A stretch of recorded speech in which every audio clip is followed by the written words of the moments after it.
Yeah, hi everyone, welcome back. So we have studied about limits and continuity. Our next topic is differentiability. So what is our next topic? Next topic is differentiability. But before studying differentiability, I will ask you some questions. Very simple question is there. You need to draw the graph and you need to find out the slope. Very simple thing, right? So let's draw the graph first. So for x greater than equals to 0, the graph goes like this, under root x. So what will be the graph? What is the graph of under root x? At x equals to 1, value will be 1. At x equals to 2, value will be under root 2. At x equals to 3, value will be under root 3. The graph would go somewhat like this. I hope you already know it, right? We have seen this graph. Understandable? And how will the graph look like for x less than 0? Let us say I put x equals to minus 1. So minus 1 multiply with minus sign, it will become plus 1 only. Then under root 1 you will get. Then minus 2.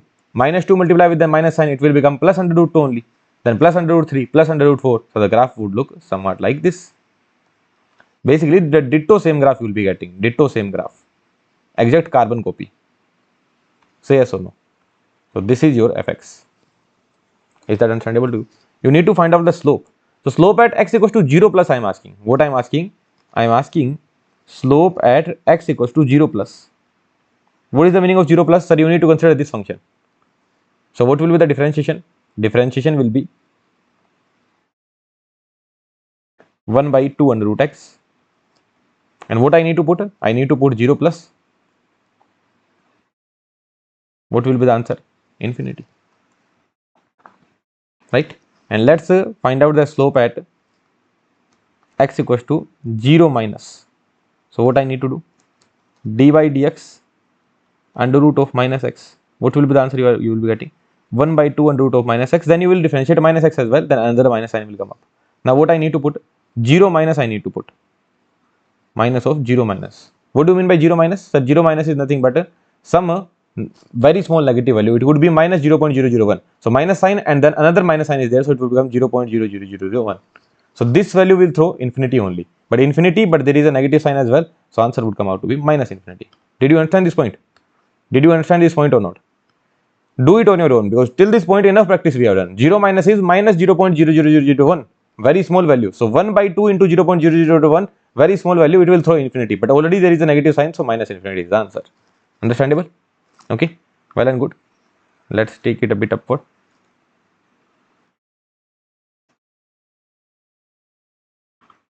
And then let's find out the slope at infinity. Slope at x equals to infinity. So d by dx at infinity, this graph will be followed, which is under root x. So 1 by 2 under root x. So 1 by 2 under root infinity, which is equals to 0. Infinity means tending to infinity, because there is nothing called infinity. No, you cannot reach infinity. So tending to infinity, slope is 0. Right? And at minus infinity as well, you can find the slope. That will also come out to be 0 only. What I am finding here, what I am doing is that, let's keep it here. Let's keep this particular thing here. And what I am doing is that I am taking one more space here for this question only. I am taking some more space and I am finding out slope at x equals to minus infinity. So for minus infinity, what graph will be followed? This graph will be followed. For minus infinity, this graph will be followed. So what will be the differentiation? D by dx of under root minus x. What will be the differentiation? So this will be the differentiation. 1 by 2 under root of minus x. Right? Right? So if you put x equals to minus infinity here, what you will be getting? 0 only. If you put minus infinity here, so this will become 2 into infinity, that will be infinity, minus 1 by infinity will be minus 0 or plus 0, both are the same thing. So answer is 0 only. So 0 plus 0 minus 0, both are the same thing only, no? So what is the answer? 0. Now let's understand it by the graph. This is your x equals to 0. What kind of nature you are getting? Sir, this kind of nature we are getting. So this graph is not smooth, no? Right? It is not smooth. Like the graph came and then suddenly changed the nature. What is the meaning of smooth graph? This is the smooth graph. That slowly the things are changing. But here the graph came like this and suddenly the nature got changed. So this is not a smooth graph, right? Here there is a transition. There is not a smooth transition. Okay, so this kind of nature is there. Now if you talk about the slope here, like nearly the graph is becoming flat, no? At infinity, nearly the graph is becoming flat. Nearly the graph is becoming flat. So what will be the slope? Slope will be 0 only. Because if I draw a tangent, the tangent will be parallel to x-axis, so slope will be 0 only. And here if you see, the graph is like if this kind of graph is there, if this kind of graph is there, and I ask you to draw a slope here, so this will be the slope, no, right? The basically what I'm saying is that this is my y-axis and x-axis, and the graph goes like this, and now I am asking you to draw the slope here. So slope is nearly infinity, right? Similarly here as well, this is the point. I'm asking you to draw a slope. Slope means draw a line which will only touch this point. So isn't it like infinity only? Like you need to draw a line such that it should touch the point. But I need to care about at 0 plus and 0 minus separately. So one guy is saying that slope is infinity, other guy is saying that slope is minus infinity. Now the doubt would be arising is that, doubt would be arising is that sir, how would I tell that whether the slope is infinity or minus infinity? Basically, let's just say I draw this graph, okay, and if I ask you to draw a slope here, sir, this will be the slope. Like basically, I want you to draw a straight line which will be just touching this point. So this will be the line, and here as well I want you to draw the line which will be just touching this line, just touching this point. So this will be the line. Now both are the straight line. That means, sir, this guy can say that, sir, this slope is infinity, and someone can say that this slope is also infinity. But both are not infinity. One of them is plus infinity, one of them is minus infinity. Because both are the straight line, no? So someone can say that, sir, this is infinity and this is also infinity. Are you able to understand this point? But one of them is infinity, one of them is minus infinity. Which one is plus infinity, which one is minus infinity? How you can tell that? So you need to see the nature of the graph. So after this point, what is happening? The graph is decreasing or increasing? The graph is decreasing, no? Decreasing graph. That means after this point, just after this point, the slope is negative. That means this has to be a negative slope. And just before this point, what was the nature? The graph was increasing, no? So it was having an increasing nature of graph. So that means this will be plus infinity. If the graph is decreasing, then slope will be negative, that you know, no? So here, answer will be minus infinity. And after here, for this particular point, just see the nearby nature. Nearby nature is increasing only. And I told you, how do you always determine decreasing or increasing nature? You always work from minus infinity. Basically, if I say that tell me the nature of graph at x equals to a. Let's just say this point is x equals to a. This point is x equals to a. So tell me the nature of graph at x equals to a. Someone will say that, sir, if I go from right to left, then the graph is increasing, sir. And someone would say that, sir, if I go from left to right, then the graph is decreasing, sir. So, sir, how can I tell the nature? So who is right here? The guy who is working from the left side, right? Because I always told in mathematics, you always work from minus infinity. You always go from left to right, not from right to left. So increasing nature, decreasing nature always will be determined working from minus infinity. Always remember that. No matter whatever the kind of graph I give you, I ask you what is the nature. So you will always say that, sir, I am coming from the left hand side. The nature is decreasing nature. If I ask you what is the nature here, nature is decreasing only. Sir, what is the nature here? Come from the left hand side. It is the increasing nature. So always we will work from minus infinity. Always remember that. Okay? Always remember that. Here as well, someone could have argued that, sir, what if I start working from here? Then the graph is decreasing. Never work from right to left. Always work from left to right. Left to right. Okay. So now here, how can you determine which slope is plus infinity, which slope is minus infinity? So see the nature of the graph, no? Left to right. What is happening? The graph is decreasing. So at 0 minus, the slope will be minus infinity. And what about 0 plus? See the nature of the graph. Nearby nature. What is the nature? The graph is increasing. So at 0 plus, the value will be infinity. Is that understandable to you? Nearby nature we need to see. So from 0 plus ahead, the graph is increasing plus infinity. For 0 minus backward, the graph is decreasing minus infinity.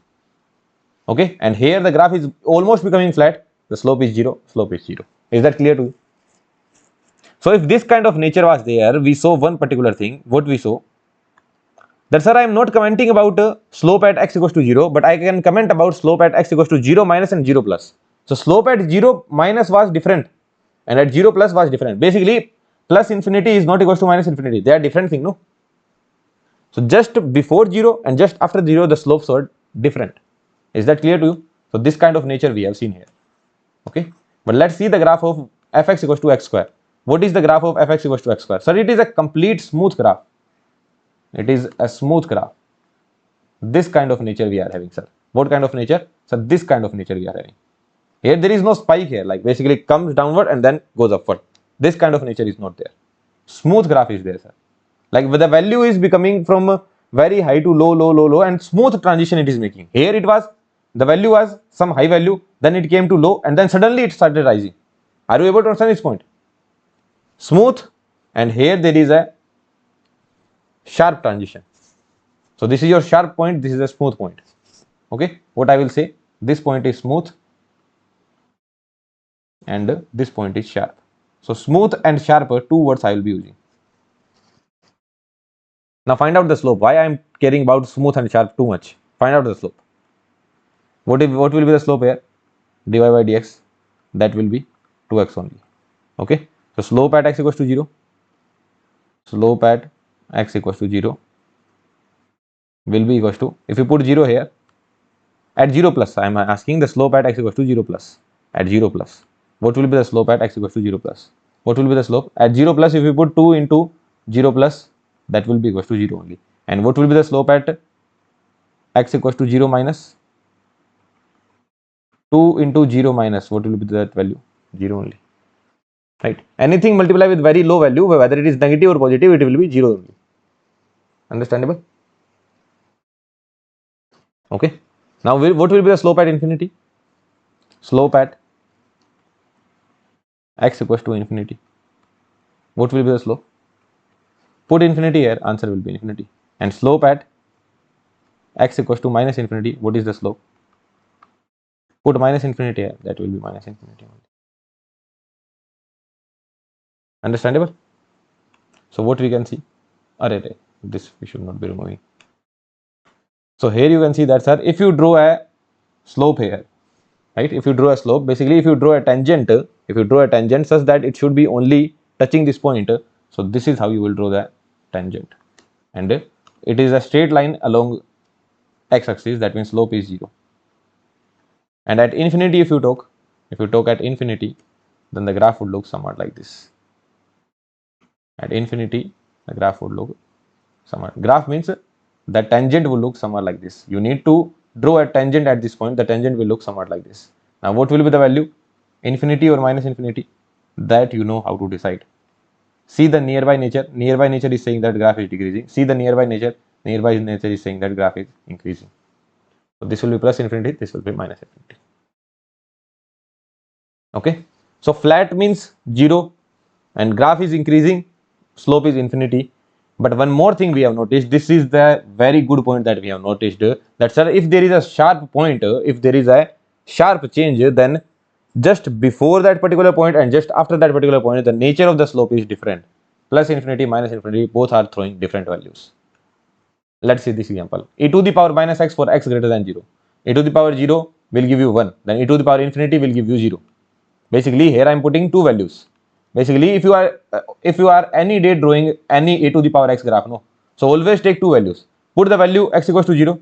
What is the value of e to the power minus 0? That will be equals to e to the power 0 only. That will be 1. What is the value of e to the power minus infinity? Basically, at x equals to infinity I am putting. So e to the power minus infinity is 0 only. So the graph will go from 1 to 0. So the nature will be, graph will be going from 1 to 0 in this manner. Let's talk about for x less than 0. So at x less than 0, here the value is already 1. Right? So I don't need to care about it. But let's just say at x equals to minus 1 I am putting. So the value is 1 by e. Some 1 by e value is there. It is a positive value only. And if I put x equals to minus infinity here again, the graph will be going from, the graph will be ending at 0. So basically the graph will go somewhat like this only. Both are the same graph only, no? So the graph will go somewhat like this. Now what kind of nature you have got? So the nature we have got is this kind of nature. It is not this kind of nature. Not this kind of nature. Not a smooth transition. This is known as smooth transition, but this is again a sharp transition. Let's check out the slope. But I'm already, just by looking at the nature of the graph, I can tell that the slope at 0 plus and 0 minus will be different. You can check out the slope on your own. Okay. So what we are considering, slope at 0 plus. Slope at x equals to 0 plus. So 0 plus, this function will be considered minus e to the power minus x. In place of x, you put 0 plus. So what is the answer you will be getting? Here I am putting 0 plus here. Okay, e to the power 0 is 1 only. Answer I am getting is minus 1. Slope at 0 plus is minus 1. And what is the slope at x equals to 0 minus, so d by dx, 0 minus this graph will be considered, which is e to the power x, right? For 0 minus this graph will be considered, no, which is e to the power x. So e to the power x, in place of x, what I need to put? In place of x, I need to put 0 minus, which will be e to the power 0 only, which will be 1. 0 minus means a very small negative value, which will be nearly equals to 0. So e to the power 0 will be 1. So what do you see here? At 0 plus, at x equals to 0 plus, the slope is coming out to be minus 1. At x equals to 0 minus, the slope is coming out to be 1. Again, you show that where there is a sharp point, if there is a sharp point, then the slope is a problem. After that sharp point, the slope here is coming out to be minus 1, and it is pretty obvious. Like basically, I cannot tell the value. If this particular graph is given, I cannot tell the value, but at least I can tell the sign. I can tell that, sir, after this graph is decreasing, no, here the graph is increasing, and here the graph is decreasing. So, sir, let's just say this point is x equals to a. This point is x equals to a. Then I can say that, sir, at x equals to a plus, the slope will be negative. This I can say for sure, because the nature is decreasing. And at x equals to a minus, the slope will be positive, sir. This also I can say. Is that clear?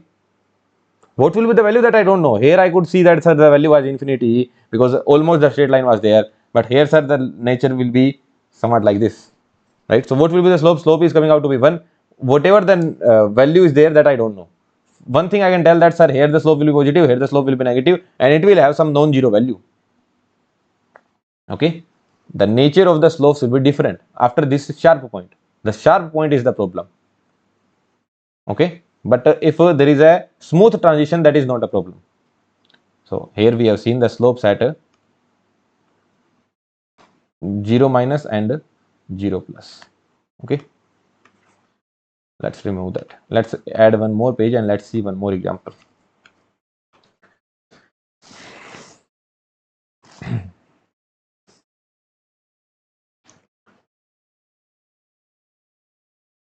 What you need to comment on? You need to comment on slopes only. And let's take the example of minus x square plus 4. Can you draw the graph of minus x square plus 4? I have taught you drawing the graph. You can do it on your own. Okay, I am directly drawing the graph, because graph practice we have done. This much graph you should be able to tell. Minus x plus 4. This will be the graph you will be getting. Okay, this is the graph of minus x plus 4. At x equals to 0, the value will come out to be 4, whatever it is. Tell the slope. Can you tell the slope at infinity and minus infinity directly? Here, can you tell the slope? Here, can you tell the slope? What is the nature here? Sir, here the nature is increasing. Slope is plus infinity. What kind of nature here is there, sir? Slope will be minus infinity. You can check on your own. Directly, I can tell the slope. No, slope is given by this as well, f dash x, differentiation. That is coming out to be minus 2x. If x is equals to infinity, there are 2 points. X equals to infinity, then the slope is coming out to be minus infinity. And if x is equals to minus infinity, then slope is coming out to be infinity. What about 0 plus and 0 minus? Slope at f dash x is coming out to be equals to 2x. The slope at 0 plus and 0 minus I am checking. So what? 0 plus, if you put 2 into 0 plus, what that would be? 0 only. And 2 into 0 minus, what that would be? 0 only. Because there is a sharp transition, there is no problem. At 0 plus and 0 minus, the slopes are same, because there is a sharp transition. Sorry, not sharp transition, there is a smooth transition. So what it is? It is a smooth transition. This is known as smooth transition. Right? Let's take up another example. Fx equals to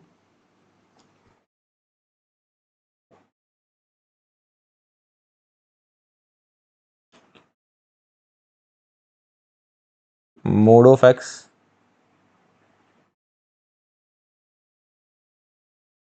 fx equals to x plus 1 for x less than or equals to 0, and it is equals to 1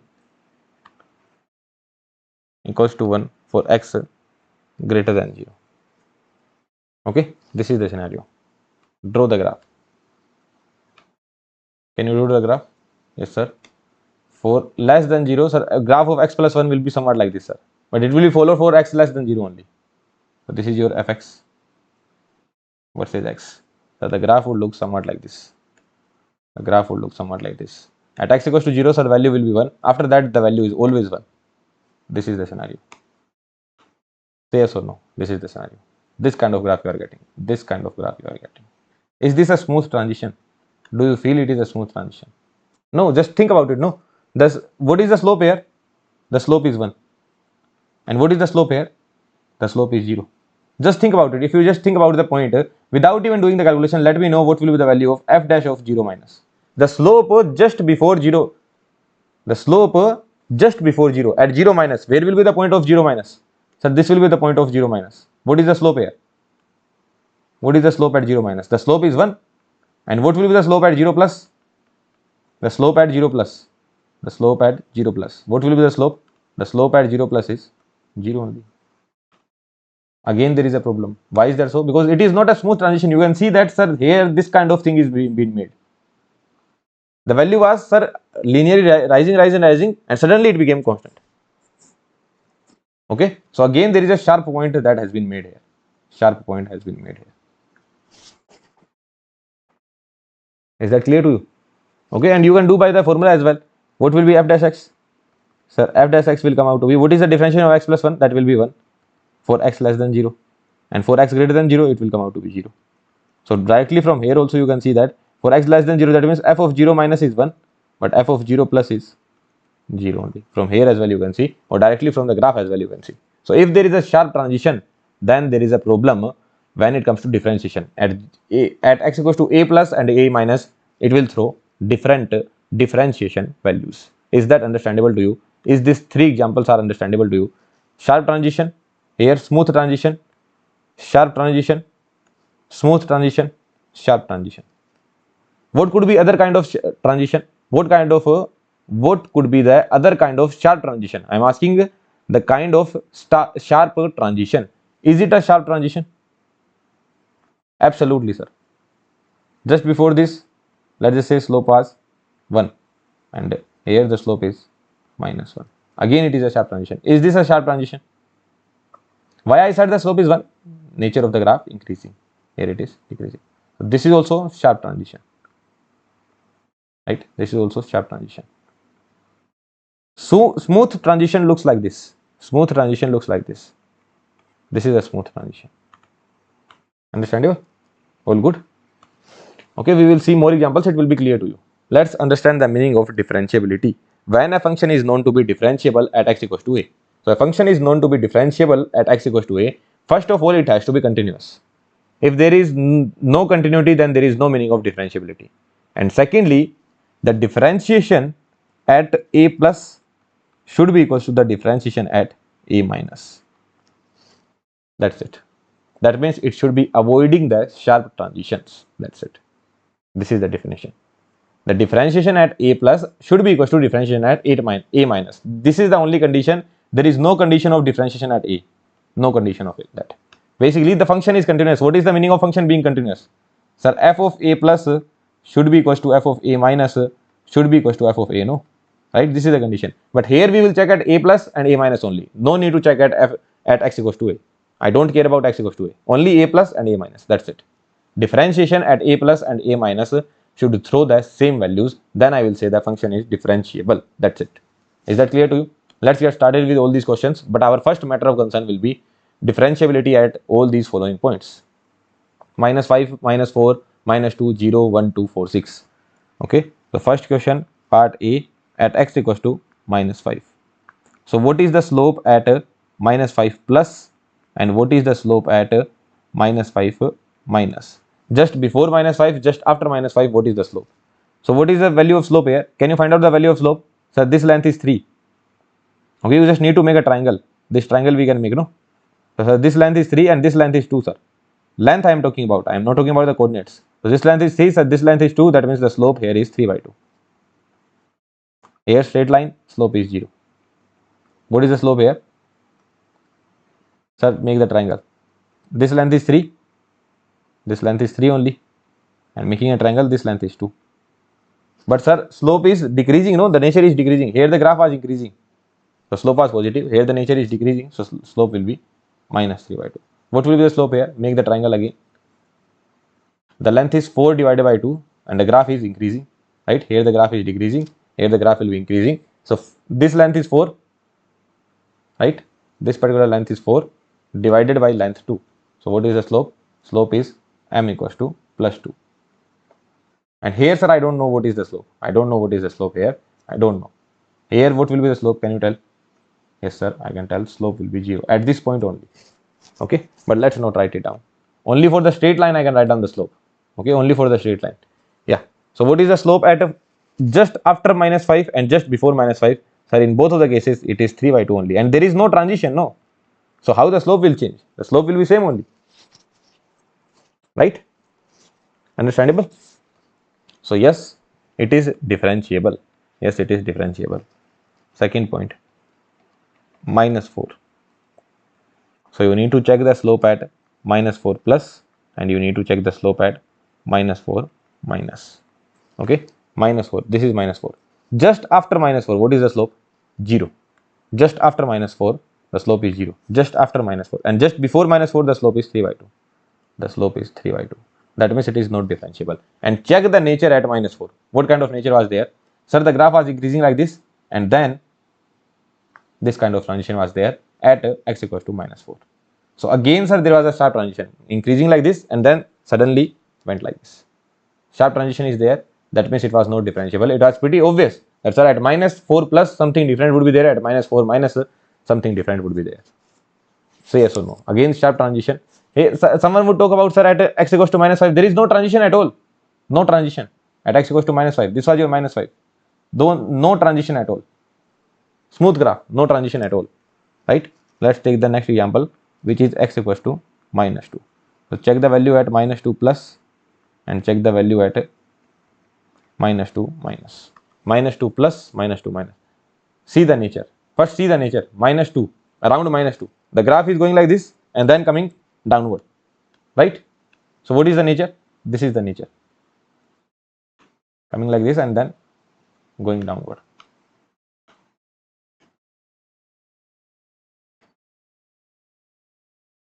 So what is the value here? Minus 2. Okay. So just after minus 2, you see the slope, that is, sir, minus 3 by 2. Minus 3 by 2. And just before minus 2, the slope is 0. That means it is not differentiable. Again, you can see that, sir, there is a sharp transition. It is a sharp transition only. Right? So this is related with this one. I will have to use the different color of pen. Otherwise, this is related with this one, this is related with this one, and this is related with this one. Again, there is a sharp transition. Sharp transition, you can completely notice here. There is surely a sharp transition like this. Next one, at x equals to 0. So at 0 plus and 0 minus. 0 plus and 0 minus. At 0 plus, just after 0, the slope is 2. Just after 0, the slope is 2. And just before 0, the slope is minus 3 by 2. Are both of them same? No. What does that mean? It is not differentiable. What kind of transition was there? See the graph at 0. The graph was going down and then going up. No smooth transition. The transition is like this. This is not smooth. There is a sharp point here. Right? All these points become very confusing for the students, but here by the graph and by the concept as well, we are understanding everything. So 1 plus, again, these are the differentiation, guys. Okay? Differentiation. I should write down f dash, f dash, f dash, f dash, f dash 1 plus. So what I am checking? F dash 1 plus, f dash 1 plus. Someone will say that, sir, just after 1 the slope is 2. And sir, here f dash 1 minus. So just before 1. So just before 1 also the slope is 2. Although the function is undefined at x equals to 1. But sir, just after 1 the slope is 2. Just before 1 as well the slope is 2. Here also the slope is 2. And sir, here as well the slope is 2. The slope is, sir, 2 only. Does that mean? Yes, sir. Wrong. Why is that so? It is not differentiable. Why is that so? Sir, one slope at 1 plus and slope at 1 minus are coming out to be same, sir. How you are saying it is not differentiable? I told you first point is that it has to be continuous. No. At x equals to a, it has to be continuous. It is discontinuous here. Discontinuous. Why is that so? F of 1 plus is same as f of 1 minus. But it is not same as f of 1. F of 1 is not even defined. They did not even define it. Okay, they have defined it. F of 1 is 4. F of 1 is 4. So 1 plus and 1 minus both are same, but f of 1 is 4. Is that clear to you? So they are not equal, that means it is discontinuous. So it is not differentiable. So here sharp transition, all these points were not there. The first point was there that it has to be continuous first. First make it continuous, no? Then you talk about sharp transition and all. Now let's talk about at x equals to 2.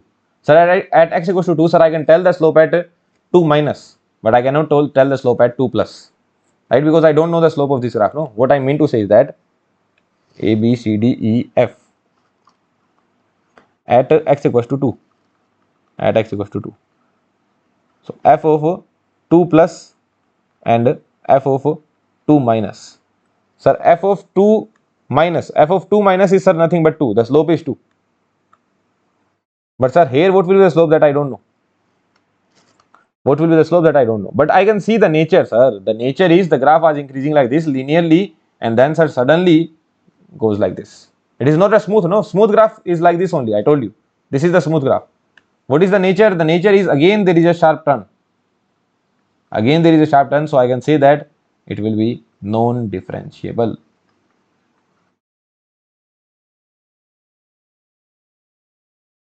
So cut sign I will make here. Understandable? E, F, G. G is at x equals to 4. I hope I am not missing any point. 4, 2, 1, 0, minus 2, minus 4, minus 5. Yes, at x equals to 4. So let's check at 4 plus and 4 minus. So can we check at those points? 4 plus and 4 minus. Sir, at 4 the slope is 0, no? After that as well the slope is 0. Why is that so? Because I told you at the smooth transition the slopes you are getting is 0, 0. Here as well there was a smooth transition, the slope we were getting is 0, 0 only. So here there is a smooth transition, so this slope is also 0. After that the slope is also 0. Before that the slope is also 0 only. So here the smooth transition is there. The transition is like this. This is known as smooth transition. That means yes, for sure it will be differentiable. For sure it will be differentiable. And at x equals to 5, next point is 5 only, no? 6. At x equals to 6, what kind of scenario is there? Sir, I don't know both of the slopes, but sir, I am pretty sure that this slope also I don't know. And sir, again here f dash I need to write down, but I am having a practice of f only. That's why there is a problem. Okay, f dash I need to write down, f dash everywhere. We are talking about the slope, no? We are talking about the differentiation. Sir, I don't know anything. At 6 plus or 6 minus, sir, what is the value of slope that I don't know? But I can again see, sir, the transition is not smooth. The transition is sharp. This is a sharp transition. That means this also I don't know, but for sure I can say that it will be non-differentiable without even knowing the values. How you can say? Because of this sharp transition, sir. So if this kind of sharp transition is there, this kind of sharp transition is there, this kind of sharp transition is there, this kind of sharp transition is there, this kind of sharp transition is there, then the function will be non-differentiable. Otherwise it will be differentiable. That's it. This is the bottom line. Sharp transition you need to see and your job is done. Now let's talk about the differentiability in closed interval and open interval. It is very, very interesting. Okay. Continuity was also interesting when it comes to closed interval and open interval, and this will also be interesting. So have some patience, okay, and look at the screen very carefully. What I need to talk about? Differentiability in -4 to -2. What it will mean? It will simply mean that, sir, it has to be differentiable between all the points of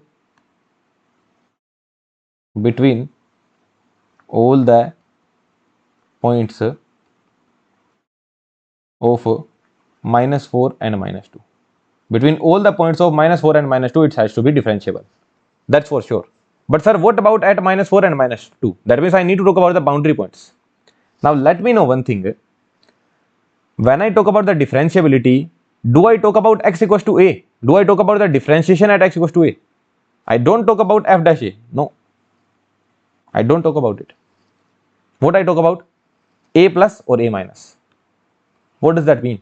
When I am checking the differentiability in this closed interval, my only concern will be that f dash -4 plus should be, because -4 plus belongs to this particular interval. I hope you understand, right? These things we have already seen in the last lecture. So -4 plus belongs, but -4 minus will not belong. -2 plus will also not belong. -2 minus will belong, right? This is the line, no? Between -4 to -2 everything will belong, but after that whatever that is there, this will not belong and this will also not belong, right? So here -4 plus belong, right? So minus 4 plus should be equals to what? Nothing. I will not say that, sir, this should be the condition. No, this is wrong. This should not be the condition, because, sir, when we talk about the differentiability, we don't talk about the differentiation at that point. We only talk about the differentiation at next point and the backward point. Sir, backward point is not even existing. That means what should this should be equals to? This should be just a finite value. That's it. This is just give me a finite value. If it is a finite value, I am happy. And same goes with f of -2 minus as well. If it is just giving me a finite value, then I am happy. I don't need to equate it to anyone or anything. Is that clear to you or not? That's it. Job done. Okay. So let's check out f dash. Again, we are talking about the differentiation. Again and again, I forget this f dash sign. So please take care of this thing. So let's talk about f dash of, first let's talk about the boundary points. F dash of -4 plus. F dash of -4 plus. Where is -4? This is -4. Now someone would say that, sir, it is not differentiable at -4. You have said it is not differentiable at -4. So, sir, directly I should say that it is not differentiable. No, neither in continuity nor in differentiability you cannot conclude like this, because in the closed interval you are talking about -4 plus only. You need to find out that at -4 plus am I getting a finite slope? Yes, sir, the slope is 0. Yes, it is a finite value. Then I am happy with that. I don't have any problem. No problem here. What about f dash of -2 minus? Just before -2. Someone will say that, sir, at -2 it was not differentiable. At x equals to -2 it was not differentiable. But I only need to care about one thing, that just before -2, is it giving me a finite value? Yes, sir, the differentiation is giving you a finite value. It is not a problem. And between -4 to -2, there is no sharp transition. The slope is always 0. There is no sharp transition.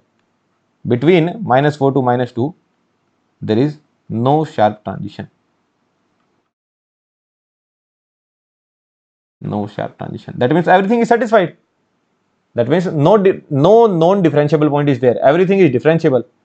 -4 plus -2 minus finite value and all the points, it is differentiable. That means yes, it is correct. Yes, it is differentiable in this closed interval. What about the open interval? Sir, at open interval you don't need to care about neither -2 nor 0. Open interval. What they are talking about? They are talking about open interval. So nothing I will talk about. I will talk about all the points between -2 to 0. At all these points, it should be differentiable. So between -2 to 0, between -2 to 0. Do I care about 0 plus? No. Do I care about -2 minus? No. I only care about all these points. In between, there is no sharp transition. No sharp transition. That means yes. Answer is yes. There you go. What about 0 to 1? 0 to 1.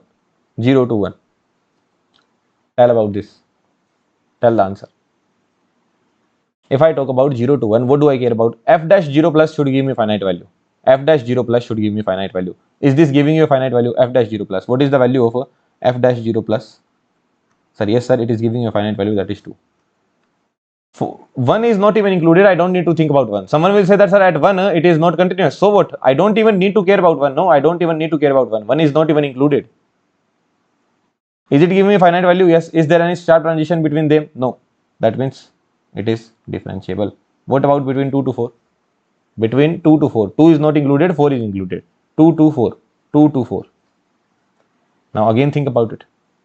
Do I need to care about the differentiability at 2? No. I only need to care about only one thing. F dash 2 plus. What it will give me? Look, I have made sharp transition. No. So one thing, like I have made sure that here the slope is infinity. Although 100% I cannot say. I need to tell the nature of graph. Right? Let's just say it is having a quadratic nature. So this I am telling. This from my own side I am giving this value that it is the slope is minus infinity. It is given. This I am giving you. Because, sir, just by looking at the graph you cannot say what kind of transition it is. You cannot say the slope is infinity or not. But I am giving this value. Okay. Although here you would see the value came out to be plus infinity minus infinity. But here, even if there was a sharp transition, the value came out to be 1 or minus 1. So someone can argue, sir, who knows this nature is there? Who knows that this nature is there?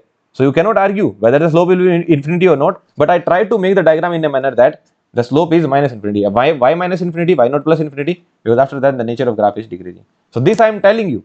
I am telling you that it is minus infinity. Is that a finite value? Not a finite value. not a finite value. So here in this particular scenario, between 2 to 4, between 2 to 4, right? What I'm talking about, between 2 to 4. Okay. Between 2 to 4, I need to care about, no? So do I need to care about minus 2 plus? Do I need to care about 2 plus? Just a second. Between 2 to 4, did I write down the question in a good manner? Yeah, sorry for the interruption. The question is correct only. So here open interval is only given. But f of f dash of 2 plus is not giving you a finite value, right? So will you say, sir, it is not differentiable? Basically, after that everything is smooth, no? After that everything is smooth. Till this point, at even at 4 as well, it is smooth. Basically, what I need to care is that between 2 to 4, that means I need to care about f dash 4 minus. What is the value at f dash 4 minus? F dash 4 minus. I told you it will be 0 only. So it is a finite value.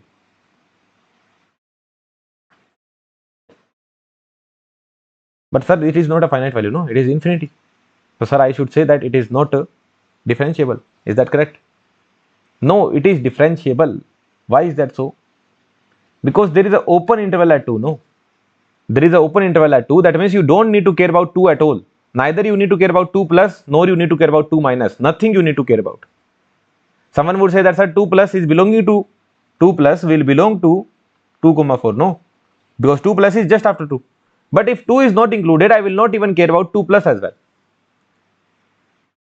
When we were talking about the continuity, in 2 to 4, if I talk about the continuity in 2 to 4, do you check the value at 2 plus or anything? No, you don't check the value, right? Because you know that I don't need to care about 2. So I will not care about 2 at all, no matter whatever the slope is there, nothing I will care about. Okay, so I only need to care about one thing. What is that? I need to care about f of 4 minus. F of 4 minus is giving me a finite value, all good. Okay, f of 4 minus is giving me a finite value. Now I just need to see that if there is a smooth graph between 2 to 4, if there is any sharp transition or not. No sharp transition, no issue. Between 2 to 4 only, not at 2. I don't need to care about 2. But if the question was, what was the question? Differentiability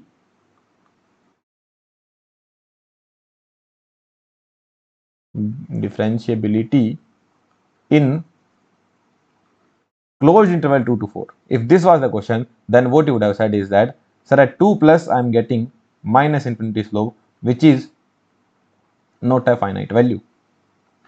So sir, this is a matter of concern for me. So answer would be no, not differentiable. Not differentiable. It is not differentiable. Why is that so? Because it is giving me infinite value here at 2 plus. At 4 minus, sir, it was fine. It was fine. And in between as well, sir, there was no transition. There was no sharp transition. But still, sir, this 2 plus is creating the issue for me. This 2 plus is creating the issue for me. It again, did I write down f here? F dash, again and again the same thing. Okay. So f dash 2 plus. This sir, 2 plus is creating the issue for me. Here the slope is minus infinity, which is not a finite value. That's why, sir, in the closed interval, I will say it is not differentiable. But in the open interval, I will say it is differentiable only. Why in the open interval I am saying differentiable? Because I don't need to care about 2. Here, do I need to care about 6? Yes, I need to care about 6. But I need to care about only 6 plus. And infinity no one can reach. So I only need to care about 6 plus. So here as well I am telling you this information should be given, because anyone can argue, sir, slope could be everything. Slope could be anything, because here the slope came out to be 1 and minus 1. So here also the people can argue that, sir, what will be the slope that I don't know. So I am giving this value. This particular thing is given. At 6 plus the slope is infinity. This is given. What this is given. So again it is infinite, not a finite value. So sir, after that the graph is smooth. The graph is smooth. Everywhere there is no sharp transition, sir. But still, sir, at if there is a closed interval, I need to care about 6 plus. That means I need to care about 6. And if I care about 6, that means I need to care about 6 plus as well. So if I care about 6 plus, then what is the scenario? The scenario is that at 6 plus, sir, it is giving me an infinite value. That means it is not differentiable. Not differentiable. Is that clear to you? Okay. So basically now you will be thinking that I need to remember a lot of things. You will be thinking that, sir, I need to remember a lot of things. No. Let's write down the conclusion. Continuity in A to B. What all things I need to take care? First one is that if I am talking about continuity in A to B, so f of A should be equals to f of A plus, and f of B should be equals to f of B minus, right? And all the points between A and B, it should be continuous. This is my matter of concern. Basically, no graph breaking. Graph should not break. No graph breaking. Is that clear? What about continuity in A to B open interval? Sir, what about that? Sir, A and B I will not care about. No care. F of A, f of B, no care. And this point is same. Basically, between A to B, there should not be any graph breaking. That's it. This is the only point. Continuous and no graph breaking. That's it. This is the only point. At f of A, f of B, what is happening? No care about it. Only between A to B, no graph breaking. That's it. Next is differentiability. Or can I write down continuity in A to B? So I only need to care about f of B equals to f of B minus. Right? This is I need to care about. And then another point, between A to B, there should not be any graph breaking. Right? There should not be any graph breaking. And then continuity in A to B. A to B in this manner. So I only need to care about f of A equals to f of A plus, and then again the same point, it should be continuous and no graph breaking.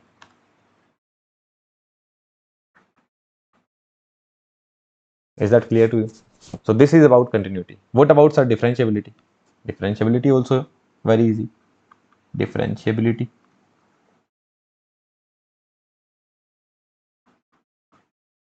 in A to B. Okay, what will be the scenario? F dash of A plus should be finite, because sir I don't care about f dash of A, I only care about f dash of A plus, and f dash of B minus should be finite, and between A to B it should be differentiable. Differentiable, or what you can say, no sharp transition. No sharp transition. Along with that, no graph breaking as well. Why is that so? Why no graph breaking? No graph breaking as well, because you need the function to be continuous as well. No, if there is no continuity, then there is no meaning of differentiability. So both of the things should be there. Is that clear to you? I hope this point is clear to you.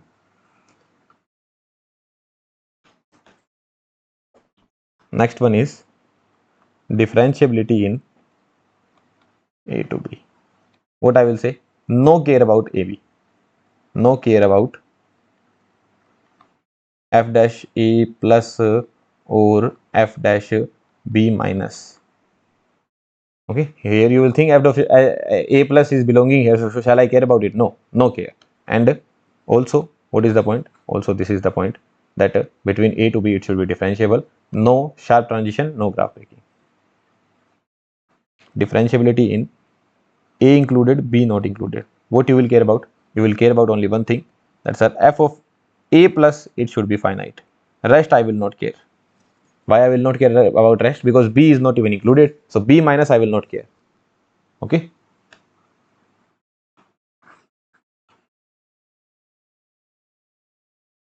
And for sure, this condition should be satisfied, that between A to B, there should not be any sharp transition and there should not be any graph breaking as well. Because if the graph is also breaking, then also it will not be differentiable. And the last point, differentiability in A to B, but B included. So f of B minus should be finite. What about between the points? Between the points are no sharp transition, no graph breaking. There you go. This is the complete conclusion of continuity and differentiability in closed interval and open interval. I hope you will not be mugging up the things. Usually people remember that this is the, I need to remember that, I need to remember nothing. What belongs, and then what I need to care about. Continuity is the thing that f of A should be equals to f of A plus, should be equals to f of A minus, right? So A and A plus both are belonging, I will care about it. But here between A to B, if f of A is not even belonging, So why would I care about f of a plus? If a is not even belonging, I will not even care about f of a plus as well. So nothing I will care about. Is that clear to you? Okay. Here a is not belonging, so I will not care about f of a or f of a plus or f of a minus. B is belonging, then f of b should be equal to f of b minus. Here a is belonging, so f of a should be equal to f of a plus. Same goes with the differentiability as well. Both are belonging, that means I will care about f dash of a plus and f dash of b minus. Both are not belonging, no care.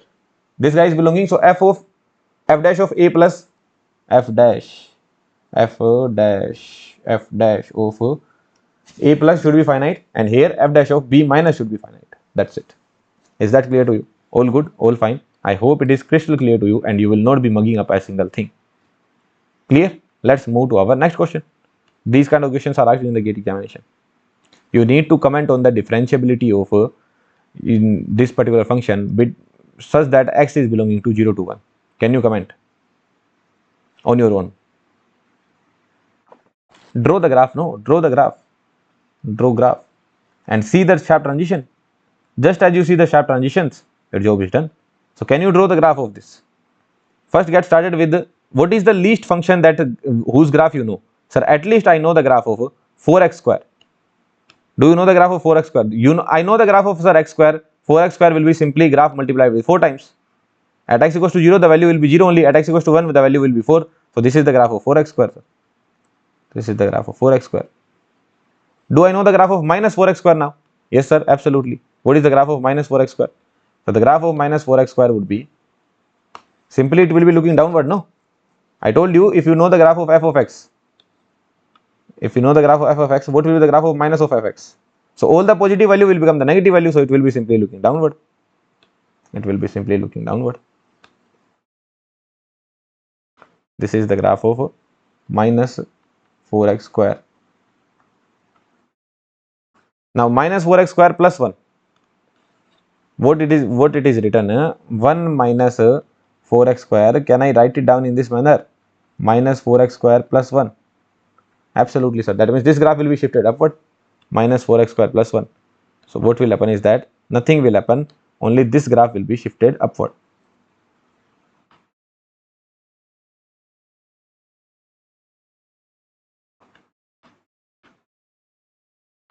This graph will be shifted upward. So at x equals to 0, the value will come out to be 1. So minus 4x square plus 1. So where this graph is becoming 0, what I mean to ask is that minus 4x square plus 1 is coming out to be 0 at what point? So x square is coming out to be 1 by 4. That means x is equals to 1 by 2 and minus 1 by 2. So if you put x equals to 1 by 2, then the graph is 0. If you put x equals to minus 1 by 2, then also the graph is 0. Why I am caring about these 0 points? Because sir, I know one thing. After that you are taking the mode. After that what you are taking, from here to here we came, then from here to here we came, and after that sir you are taking the mode. And what does that mode do? Mode does only one thing. Whatever the negative value is there, it will make it the positive value. Wherever you are getting the negative value, it will make it the positive value. So here it was going downward. It was going downward till this point the value was positive. All these negative value will become the positive value now. All these negative values will become the positive values now. There you go. This point is minus 1 by 2 comma 0, and this point is 1 by 2 comma 0. Where is the sharp transition? This is the sharp transition. Sharp transition. Sharp transition. Again there is a sharp transition, no? So these are the point of discontinuity. Sorry, these are the point of non-differentiable. Okay. So where the graph is non-differentiable, the graph is non-differentiable at x equals to 1 by 2 and minus 1 by 2. But you need to care about only between 0 to 1. So only between 0 to 1. So there is only one point, that is x equals to 1 by 2. So at x equals to 1 by 2, the graph is non-differentiable. Understandable? Job done? So you will be able to draw the graph and your job would be done. That's it. So only task is in this whole lecture, and after that we will study application of derivatives. So there as well, graph you need to draw. That's it.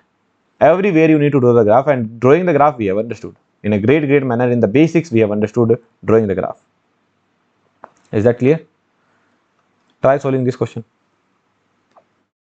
Again, it is a JEE problem only, taken from JEE. It is JEE mains or JEE advanced, that I don't remember, but it is taken from JEE only. You need to discuss differentiability of the functions given function at x equals to 0.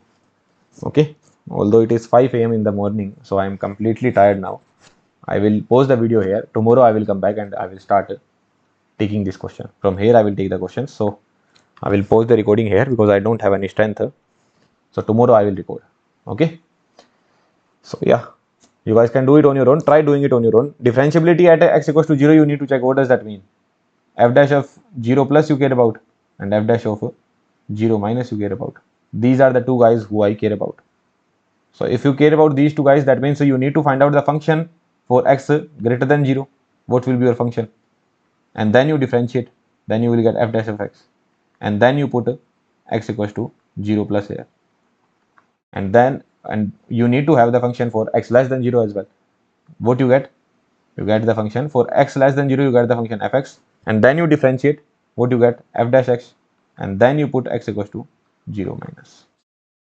Right? For x less than 0, for x greater than 0, you find out the function, then you differentiate, then put x equals to 0 plus, put x equals to 0 minus, see what values we are getting. If they are same, then you would say differentiable, otherwise you will say not differentiable. So if I am doing something, if I am doing this much, then let's try solving this question only.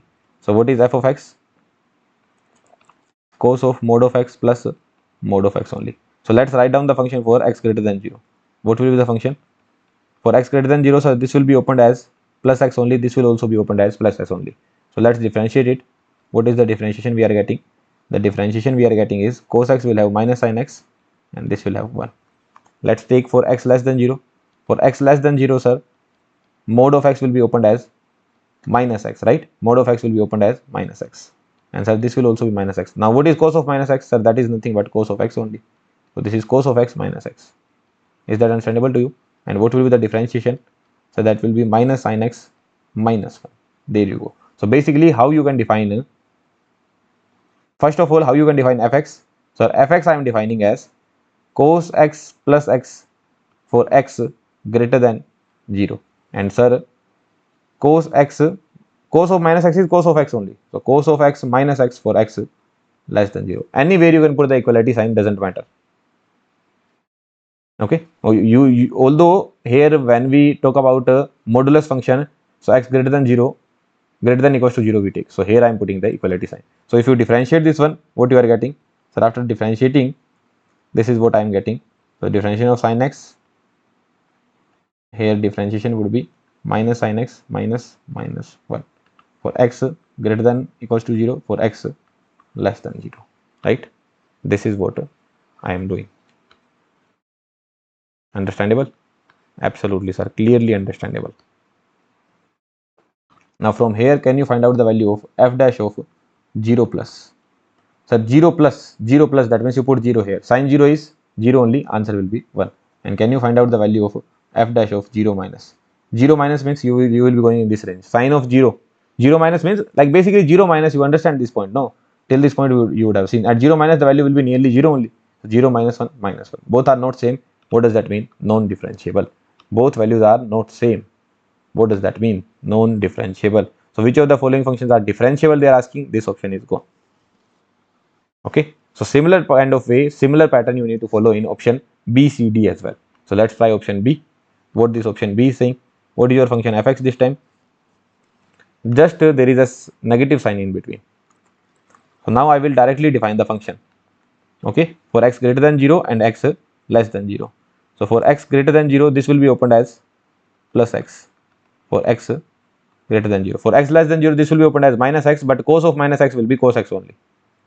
And this will become plus x. For x less than 0, here equal sign is there. Okay, for x greater than 0, openly opened. For x less than 0, this will be minus x, this will also be minus x, so this will become plus x. Cos of minus x is cos of x only. So this is what we have done. Now can you differentiate? Minus sin x minus 1 minus sin x plus 1. X greater than equals to 0, x less than 0. So can you find out f dash of 0 plus? 0 plus, here you put sin 0 plus minus 1.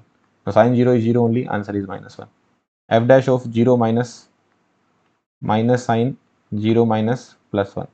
What is the value? Plus 1. Again both values are not matching. Gone. Understandable?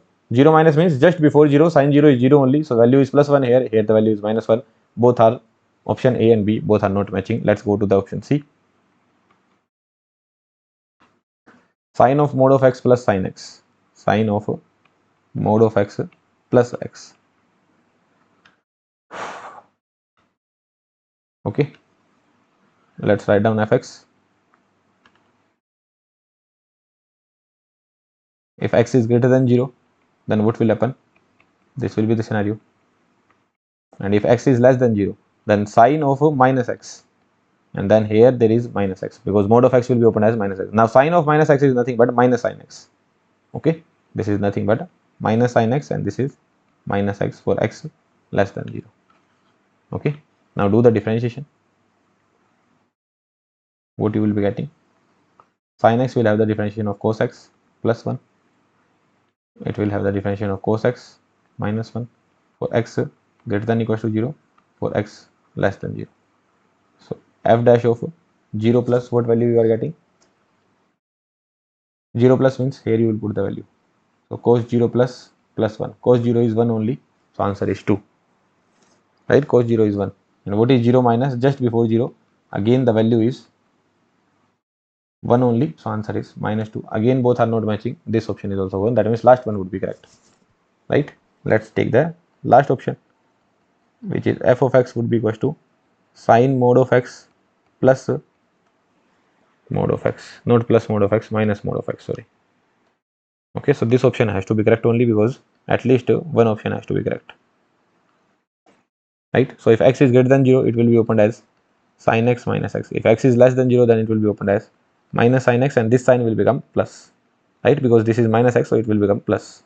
X greater than equals to 0, x less than 0. I know my speed is a bit faster, but you guys should be comfortable till this point. No, at least this much mathematics you will have to do.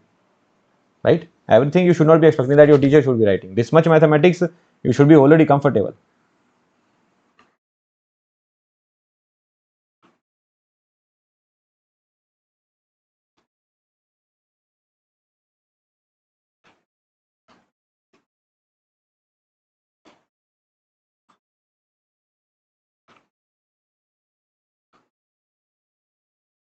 F dash x. What is the differentiation of sin x? That is cos x minus 1. What is the differentiation of sin x? Minus cos x plus 1 for x greater than equals to 0, for x less than 0. So what will be the value of f dash of 0 plus? 0 plus means here you will put the value 0. So cos 0 is 1, 1 minus 1 is 0 only. And what is the value of f of 0 minus? F dash of 0 minus f dash of 0 plus. 0 plus means here you will put the value, in this range you will put. So cos 0 is 1, 1 minus 1 is 0. F dash of 0 minus means here you will put the value 0 minus. So what is the value of cos 0? Cos 0 is 1 only, so minus 1 plus 1, the value is 0. Okay, so both values are matching now. That means yes, this is differentiable. Is that understandable to you? Simply put down the values. Cos x minus 1 minus cos x plus 1. This is the differentiation that you are getting. Put the value at x equals to 0. X equals to 0 plus. At 0 plus, the value is coming out to be cos of 0 is 1. Right? Cos of 0 is 1. 1 minus 1 is 0. At 0 minus, just before 0. Just before 0. So what is cos of 0? Cos of 0 is again 1. Already there is a negative sign. So minus 1 plus 1 will come out to be 0. So both values are same. If both values are same, that means yes, this is differentiable. Rest all are not differentiable. So this is how we need to check. Understandable? If you are not able to draw the graph, then this is how you need to check, because these graphs we will not be able to draw. Right? Okay, this question you try on your own. It is a JEE advanced problem. In 2016 it came and considered as one of the finest problem. Okay, very good problem it is considered as. So yeah, you try it on your own. Take up the options one by one. Put a equals to 0, b equals to 1. Then check the differentiability at x equals to 0. Then put a equals to 1, b equals to 0. Then check the differentiability at x equals to 1 and at x equals to 0. Then put a equals to 1 and b equals to 1. Then check the differentiability at x equals to 1. So this is how you check for the four options and see which options are correct. Understandable? So 3 cases you need to make: a equals to 0, b equals to 1, a equals to 1, b equals to 0, a equals to 1, b equals to 1. These 3 cases you need to make and check the differentiability. You will be able to do it. Have some patience and have the confidence as well. Okay, I will do it tomorrow. I need to take a break now because zero energy I am having. Okay, yeah, thank you. Yeah, welcome back guys. So did you try this question? Let's get started. So first one is that you need to put a equals to 0 and b equals to 1. So for this condition, what is your fx? So if I put a equals to 0 and b equals to 1, so my fx is coming out to be mod of x sine mod of x cube plus x. Now I need to comment on the differentiability at x equals to 0. Here I need to comment on the differentiability at x equals to 0. This is what I need to comment. That means I need to care about x greater than 0 and x less than 0. I need to care about fx for x greater than 0 and x less than 0. So if x is greater than 0, if x is greater than 0, then how this would open? This would open as positive x only. How this would open? If x is greater than 0, then this value will also be positive, this value will also be positive. So it will be opening as somewhat like this only. Basically, what is this? This is the scenario, no? Can I write it down in this manner? Say yes or no. Now, isn't it always positive? Basically, I am breaking it down in this manner. Can I break it down in this manner? Yes, sir. You know that, sir, mod of a into b could be written as mod of a multiply with mod of b. No doubt about it.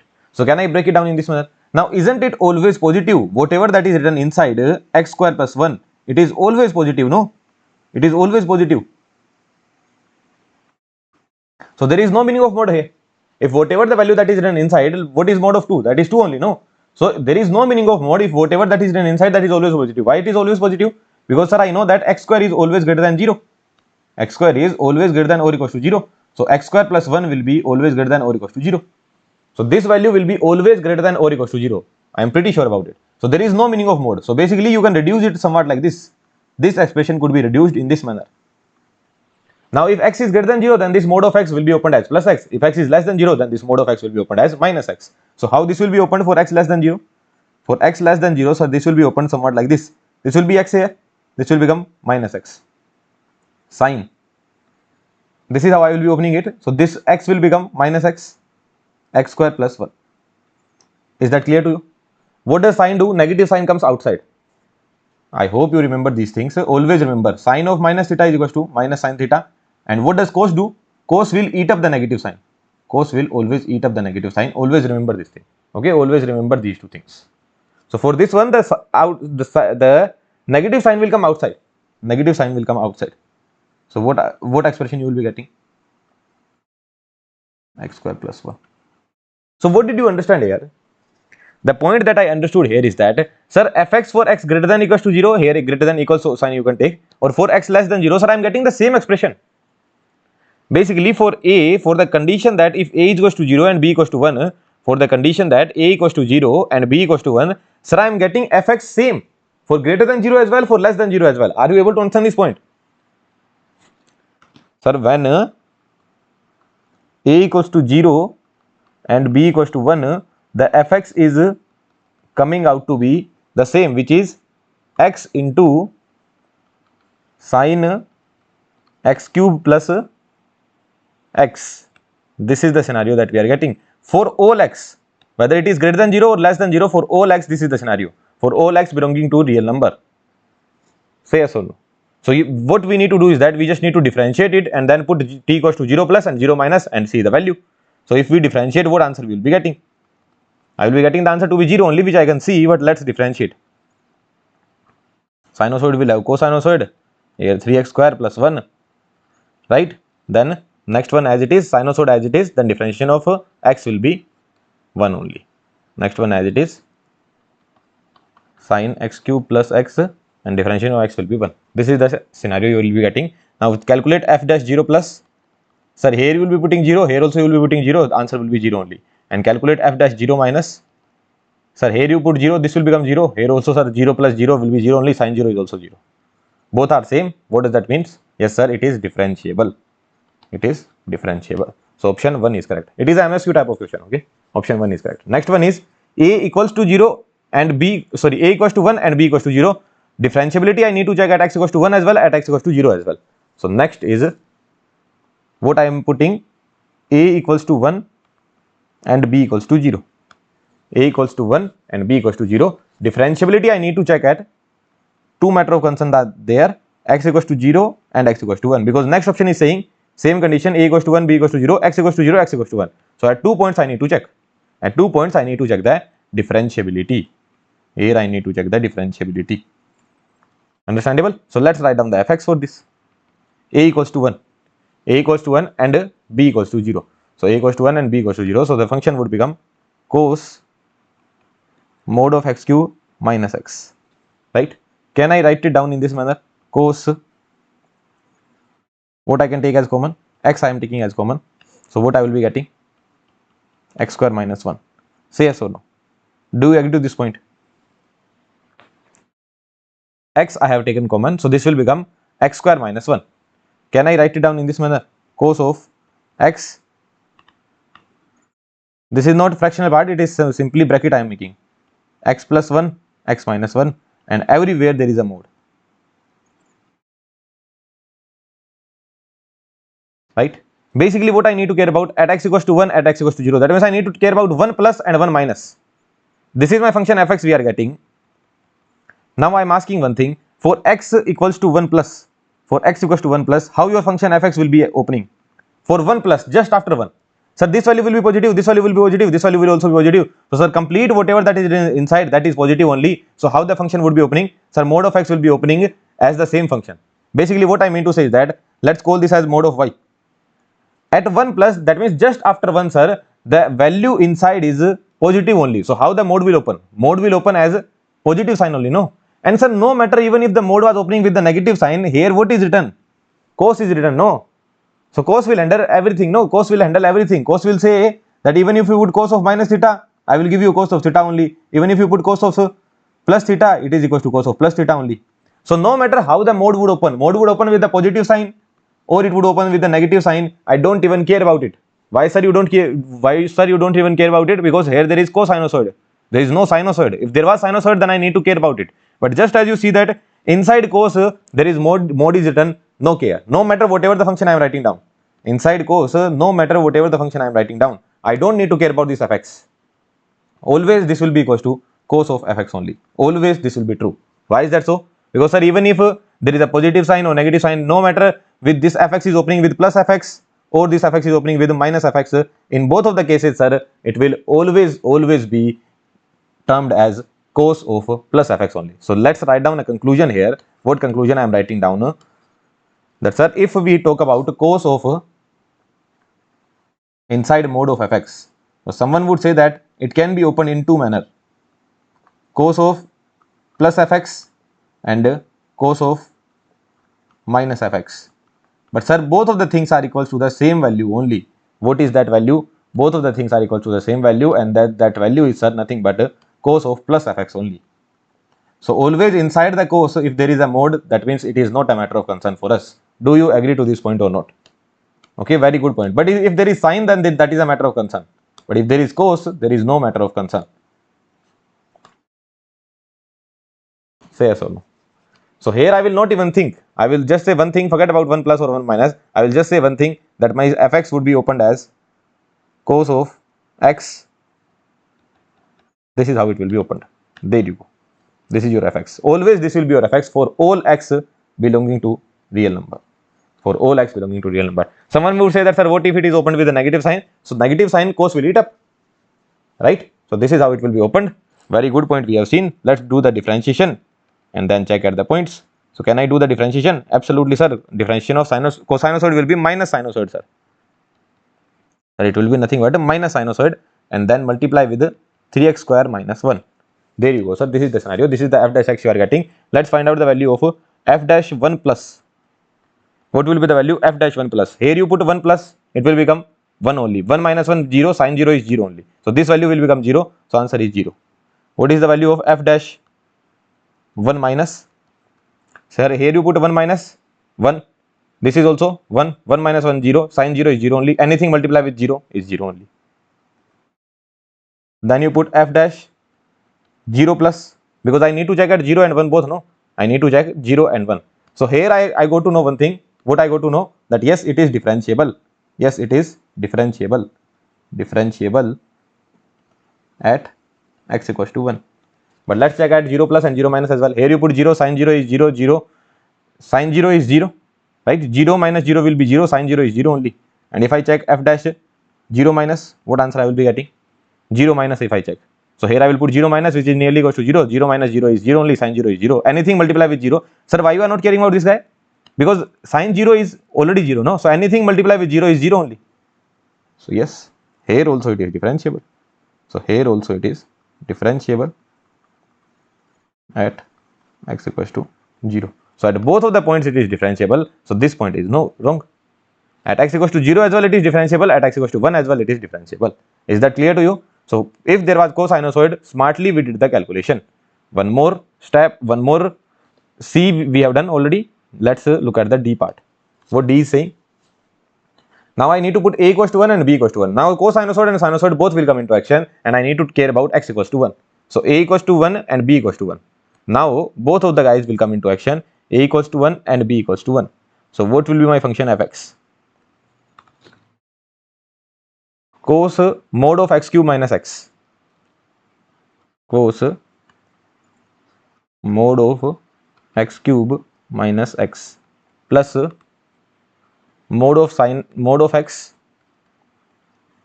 sin mod of x cube plus x. And where I need to care about? I need to care about at x equals to 1. At x equals to 1. So can I open these modulus and all? Let's talk about at 1 plus fx. What will be your fx? Can you let me know at 1 plus who will be higher? X cube will be higher or x will be higher? Have you seen the graph? Have you seen the graph of y equals to x and y equals to x cube? Absolutely, sir, we have seen the graph. And this used to be the point. This used to be the point where both of the guys would cut. So, sir, at 1 plus, after 1, who will be dominating? X cube will be greater than x. And before that, sir, x will be greater than x cube. This we have already seen, sir. And you can remember by the example as well, 0.7 cube you do. The value will be less than 0.7. But if you do the cube of 2, so 2 cube is 8. 8 is greater than 2. Right? So, this is the breaking point. Now they are talking about 1 plus. That means this value is higher than this value, no? X cube is greater than x. That means x cube minus x would be greater than 0. And here x minus x cube would be less than 0. So this value, whatever that is written inside, that is greater than 0. So how the mode would open? Mode would open with the positive sign. Mode would open with the positive sign. But do I need to care about it? No. Why is that so? I don't need to care about it because cosinusoid is there, no? Cosinusoid, whether the mode is opening with the negative sign or positive sign, cosinusoid will say, don't worry, I will take care, I will take out the sign, right? So although I don't need to care about it, but still, here x is 1 plus. 1 plus means it is a positive value only. Since it is a positive value, so this will open with a positive sign only. What about this one? Again, it is a positive value. For all the positive value, this will open with a positive sign only. Let's check at 1 minus. At 1 minus. So, sir, here this is less than 0. So, although it will open with a negative sign, but what cosinusoid will say? It will open with a negative sign. Why it is opening with a negative sign? Because, sir, whatever that is written inside, that is less than 0. If anything which is written inside mode, if that is less than 0, then it would open with the negative sign. But cosinusoid will say that I will eat up this sign, no? And what about this one? Sir, 1 minus they are talking about, just before 1. It is a positive value only. No one will say that, sir, mode of 1 minus will be minus something like that. 1 minus means 0.9999999, which is a positive value only. If it is a positive value, it will open with a positive sign only. And x cube plus x at 0.99999, x cube plus x will be opened with what? It will also be opened with the positive sign only. Are you able to understand this point? 1 minus doesn't mean minus 1, right? These kind of blunder people will do. 1 minus, oh, minus 1, let's open it with a negative sign. Don't do these blunders. Just before 1, it will be a positive value only, no? X cube plus x. So it will be opened with the positive sign only. It will also be opened with the positive sign only. So aren't you getting the same expression? So what you can see here is that fx is coming out to be cos x cube minus x plus x sin x cube plus x at both around 1 plus and 1 minus. Why I care about 1 plus and 1 minus? At 1 plus and 1 minus. Why I care about only these 2 points? Because, sir, I need to calculate the differentiation at 1 plus and 1 minus only, no? So now I am having the function at 1 plus and 1 minus. Can I differentiate it? Absolutely, sir. Cosinusoid will give minus, then here 3x square minus 1, then first as it is differentiation of second plus second as it is differentiation of first. Yeah, this is the differentiation you will be getting. Now you need to check at 1 plus and 1 minus. Although I don't need to do the differentiation, but sir, why you are doing the differentiation? Just to make sure that this value is finite. You know one thing, that sir, if the function is same, if the differentiation is same, then the value at 1 plus and 1 minus will come out to be same only, no? Are you able to understand this point? If I am saying that value, the function at 1 plus and 1 minus is same, that means differentiation is also same. So the value is also same. 1 plus means just after 1, 1 minus is just before 1. So differentiation will come out to be the same only. There is no greatest integer function here, there is no modulus. You have got to know that yes sir, function is same only, that means the value will come out to be same only. No, so can I say it will be differentiable? No, directly you cannot say, because you need to check the value as well. Who knows the value is coming out to be infinity? If the value itself is not defined, then what you will say? Then you will say that function is not differentiable. Are you able to understand this point? So that's why I am calculating this differentiation. Otherwise, looking from here only, I would get to know that yes sir, if I differentiate, I will surely get a finite value, and I am pretty sure that the differentiation at 1 plus and 1 minus will give me one finite value. One good finite value it will give me, and for sure it will be equal, because function is also equal only. Function is same for both of them. So for sure sir, it will be differentiable. By this step only I can always say that it is differentiable. Sir, why you are doing this step? Just to make you understand that sometimes it may happen that who knows this came out to be infinity. Then what will f dash 1 minus will come out to be? Sir, this will also come out to be infinity. Then that I am pretty sure. Why I am pretty sure? Because sir, function for x equals to 1 plus and 1 minus will be same only. For both of them the function is same, for both of them differentiation is same. That means for both of them the differentiation value will also come out to be the same. But who knows if it is coming out to be infinity? If it is coming out to be infinity, then you will say that there is no differentiability, because it has to be finite, no? So that's why we just need to check. But it is a trigonometric function. There is no denominator, there is no numerator here. Linear trigonometric function, I should not say linear, it is a simple trigonometric function. It will not throw infinite value for sure. And you can put down the values here. This will become 0, and here you put down the values. This will give you some value here, whatever the value it gives you, and this will surely become 0 only. So what this value will give you? This will give you x equals to 1, you will put cos 2, and this will be 4. So 4 cos 2, this is the answer you are getting. Okay, 4 cos 2 is the answer you are getting, and same differentiation you will get at 1 minus as well. The same value you will get. What does that mean? Yes sir, it is differentiable. It is differentiable. That means this option is also wrong. So this is how we are supposed to solve this question. In the examination, it will not take much time. You will think smartly. Sir, cosinusoid is there, modulus no meaning. Sinusoid is there, yes, modulus is having the meaning. Then put a equals to 0, b equals to 1, and in that manner you start checking. Check at 0 and 1, and check at 0 and 1, and your job would be done. Understandable? So this is how we need to check. All the concepts are being cleared here. I hope everything is clear, and it is one of the finest question of JEE Advanced. Okay, in 2016 it was asked, and it is one of the finest question. But again, we solved it with a very good amount of patience, and very easily we have solved it. All good, all fine. Let's talk about another method of finding the differentiability. One method we have seen, that's how we will find out f dash a plus, f dash a minus. We will equate them. If they are equated, then function is differentiable. Okay. So what is the meaning of function being differentiable? What is the meaning of function being differentiable? Sir, I find out the value of f dash a plus. Okay, this value came out to be something. Then I find out the value of f dash a minus, and then sir, this value came out to be somewhat equals to m. Okay, when I find out these two values, sir, this was the scenario that I was getting. What does that mean? That means sir, function is differentiable at x equals to a.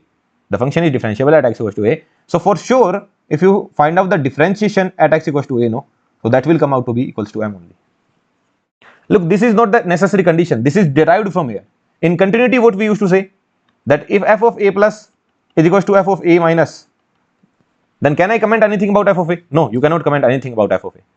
If I am saying that f of a plus equals to f of a minus, I am talking about that function, not the differentiation. If f of a plus is equals to f of a minus, then only thing I used to say is that limit exists. But can I comment anything about f of a? No.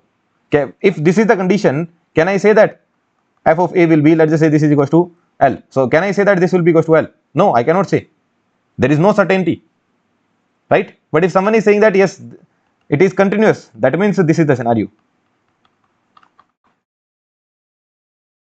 So, but in case of, are you able to understand the difference? What is the difference between continuity and differentiability? In continuity, we have to derive this condition that all of them should be equal. But in differentiability, what we will do, we will check the differentiation at a plus, we will check the differentiation at a minus. If they are coming same, that means for sure the differentiation at x equals to a will be m only. If the function is continuous, condition is function has to be continuous. The differentiability starts with the first point that function has to be continuous. If function is not continuous, then there is no meaning of differentiability. Okay. So this is actually the meaning of differentiability. I just wanted to explain. It is not relevant for this topic, but just I wanted to tell that what is the meaning of differentiability. That sir, I find out f dash a plus, I find out f dash a minus, that is coming out to be somewhat equals to m. Then it concludes that differentiation, the value of differentiation at x equals to a is equals to m only. Okay, this is the conclusion. And given that fx is continuous at x equals to a, continuity is necessary. Okay, this continuity is necessary. So if it is continuous, then find out the differentiation ahead, find out the differentiation backward. If they are same, that means the value of differentiation at x equals to a will also be the same. Now, how do you find out the value of differentiation? Do you remember the initial lecture? If you need to find out the value of differentiation at x equals to a, what we used to do? This is your fx, this is your fx versus x. So at x equals to a, what is the value you are getting? Sir, value we are getting is f of a. Now what value you will get at x equals to a plus h? What I am taking? I am taking another point a plus h. A plus h. I am taking another point which is a plus h. So here the value I am getting is f of a plus h. So if I find out a slope at x equals to a, slope at x equals to a, what that is known as? Sir, f dash a. So can I write it down in this manner? The change in y, this is what we used to do, no? We used to write down dy by dx. So change in y, what is the change in y? F of a plus h minus f of a divided by a plus h divided by the value of x minus a. Is that clear? So is this statement correct? Till this point, is this statement correct? Sir, just ahead of this, I am finding out the slope at x equals to a. So just ahead of a, I put one point which is a plus h. And then at a plus h, sir, the value of function I am getting is f of a plus h. So sir, the difference in y, f of a plus h minus f of a divided by the difference in x, that is a plus h minus a. Is this definition correct? No. One more thing would be there. What is that? When I was talking about differentiation, or when I was talking about slope, I told you these points has to be very near. No, these points has to be very, very near. I told you, let's just say if there is this function y equals to x square, y equals to x square is the function, y equals to x square is the function, right? Now what is the slope at x equals to 2? Slope at x equals to 2 will be 2x, and then put sir x equals to 2, so answer is coming out to be 4. Slope at x equals to 2 is 4. Let's just say I find out the slope by my method. What my method says, put x equals to 2 here, then find out the value. What is the value you will be getting? Y equals to x square is given. So value we are getting is 4. And then the next point I am putting is x equals to 3. So at x equals to 3, what is the value I am getting? 3 square will be 9. What is the slope? Sir, slope I will write down, dy by dx will be, slope I am writing down, 9 minus 4 is 5, 3 minus 2. Okay, y axis, this is 5, and x axis 3 minus 2, answer is 1. So slope is coming out to be 5, sir. But here the answer was 4. I am finding out the slope at x equals to 2. So what I did, at x equals to 2, I put the point 4. At x equals to 3, I put the point, just after 2, I put another point, which is x equals to 3. Then I got the value to be 9. Then difference in y axis, that was 9 minus 4, that was 5. Difference in x axis, that is 3 minus 2, 1. So slope is coming out to be 5. But sir, here the slope is 4. So where we went wrong? We went wrong because we took the point very far. But when I was teaching you slope, when I was teaching you differentiation, I put the point x equals to 2 and the other point was x equals to 2.001. Do you remember this thing? So just after 2 we need to take the point, not very far. That means here I need to put one more thing, limit h tending to 0. Is that understandable to you? Then this definition of differentiation is correct. Is that clear or not? Slope at x equals to a, if I am finding out f dash a, that could be written as limit h tending to 0 f of a plus h minus f of a divided by a plus h minus a. So what this could be written as, sir, f dash a would be nothing but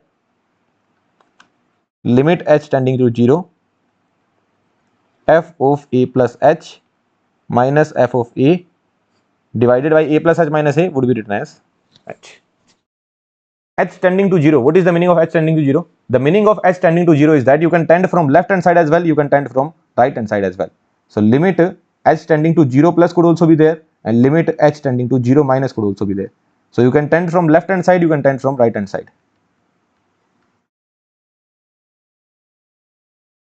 or you can tend from right hand side as well. This function will not change, only the limit will changing.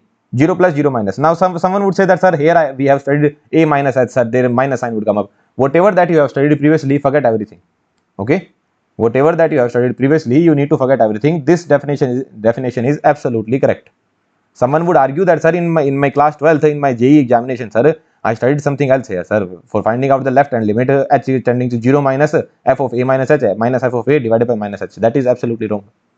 That was a wrong concept. Okay, even if it is written in the textbook, that is wrong. This is the correct concept. What is the meaning of differentiation?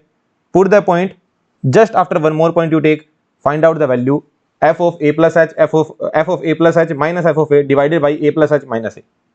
But limit h tends to 0. Limit h should be tending to 0. Why it should be tending to 0? Because, sir, that is the actual meaning of a differentiation. Okay, that is the actual meaning of a differentiation. Understandable? Now, sir, h tending to 0 means there could be 0 plus, there could be 0 minus, right? So if h tend to 0 plus, if h tend to 0 minus, so this is known as, sir, right hand derivative, no? 0 plus, 0 plus. I told you 0, 0 plus. So if you are approaching from here, then it is known as right hand limit. In the limit we used to study right hand limit, but here I will call it right hand derivative, and this is known as left hand derivative. And if both are coming out to be equal, then only the derivative will exist. If both are equal, then only you will get f dash a to be a finite value. Is that understandable to you? So ideally, what this is representing, can you guess what this particular scenario is representing? Ideally, this particular scenario is representing nothing but f dash a plus. So from here, what is the conclusion I can write down? That your f dash a plus is nothing but a limit h tending to 0 plus f of a plus h minus f of a divided by h. Do you need to mug it up? Absolutely not, sir. And what is your f of a minus, f dash of a minus? Everything would be going in your mind, sir. Okay, sir, I am calculating the differentiation. Sir, a minus means limit h tending to 0 minus. Okay, sir. What I am calculating? I am calculating the differentiation. So, sir, a plus h some point ahead minus f of a. These are the y-axis value, f of a plus h minus f of a, y-axis value, divided by, sir, a plus h minus a. That means divided by h. So are you going to mug it up? No, absolutely not. From here, if these values are coming out to be same, what you would say, the function is differentiable at x equals to a. Function is differentiable at x equals to a.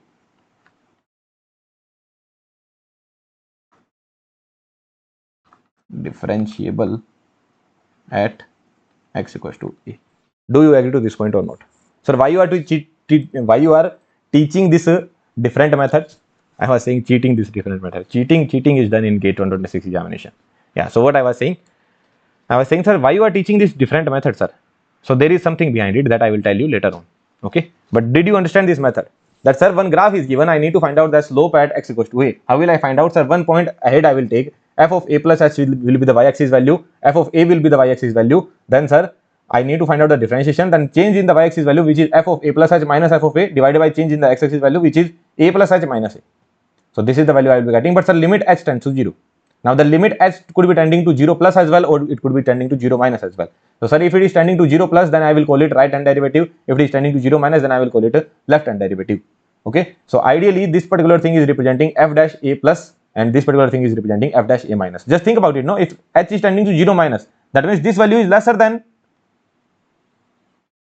If h is tending to 0 minus, so what will be the value of a plus h? A plus h will be less than a, no? 0 minus means minus 0.00001. So a minus 0.0001, that will be just less than a. So this will be your value. Are you able to understand what I am saying? and this value will also be negative. So this is representing f dash a minus and this is representing f dash a plus.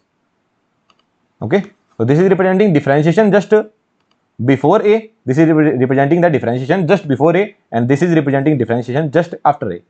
So f dash a plus, f dash a minus, if both are equal, then I will say function is differentiable at x equals to a. You need to check the differentiability of this function at x equals to 1. Sir, I already know it will be differentiable. What I need to know is that, sir, I know that f dash x is equals to 2x. This, sir, I already know. And I know one thing, sir, that if I put 1 plus here, if I put 1 minus here, in both of the cases, sir, answer I will be getting is 2. Here also I will be getting answer 2 be 2.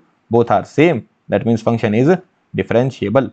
Function is differentiable. This, sir, I already know. And if function is differentiable, what I can conclude, if this is the scenario from here, what is the conclusion that I can make? The conclusion I can make is that, sir, f dash 1 will be surely equals to 2. There is no one who can stop it. Along with that, function has to be continuous. So yes, function is continuous only. If f dash 1 plus is coming out to be 2, if f dash 1 minus is also coming out to be 2, then, sir, from here you can conclude one thing, that f dash 1 will be equals to 2 only. This is the conclusion that you can make and no one can stop it.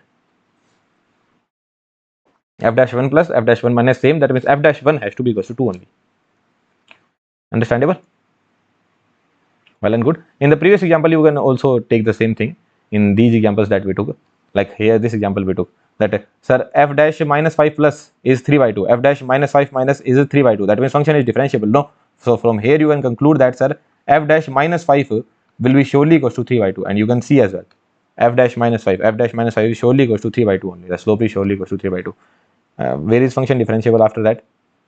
Here the function is differentiable, no? So f dash 4 plus is coming out to be 0, f dash 4 is coming out to be 0. So, sir, from here as well you can conclude one thing, that, sir, f dash 4 would be surely equals to 0. So f dash 4 will be surely equals to 0. Yes, sir, f dash 4 is surely equals to 0. So if the function is differentiable, that means at 4 plus and 4 minus, or a plus at a minus, if you are getting the same value, then you can conclude that, sir, at a as well you will have the same differentiation value. So this is the conclusion that we are making. In the limit, this was the necessary condition, that a plus, a minus and a all should be equal. That was the necessary condition. But from here the conclusion that we are making is that if the differentiation at a plus and a minus is same, then for sure the differentiation at a would also be same only. Okay, understandable? So don't get confused between limit, continuity and differentiability. All are different things and everything is clear to you. But, sir, why you are taking this question? I am taking this question so that you solve it by using this method. So let's find out f dash 1 plus. F dash 1 plus. Sir, what will be f dash 1 plus? The limit h tending to 0, 1 plus h whole square. Basically, what I will write down here, limit h tending to 0 plus, what I will write down, a plus h. What is the value of a here? 1. 1 plus h minus 1 divided by h. So limit h tending to 0 plus 1 plus h will be 1 plus h whole square minus f of 1, you put 1 here, divided by h. Limit h tending to 0 plus a square plus b square plus 2ab, so it will be h square plus 2s. 1 plus h square plus 2h minus 1 divided by h. So what is the answer you are getting? F dash 1 plus is coming out to be, you take h as common, so h plus 2h you will be getting. H you take common, so h plus 2 you will be getting here. Right, here I have taken h as common, I have taken, so h and h got cancelled out. Just as I am cancelling out h and h, what I will write down, h cannot be equals to 0. Who cares about h being equals to 0? I care about h tending to 0 plus. So h plus 2 I am getting, then simply put the value here. What is the limit you are getting?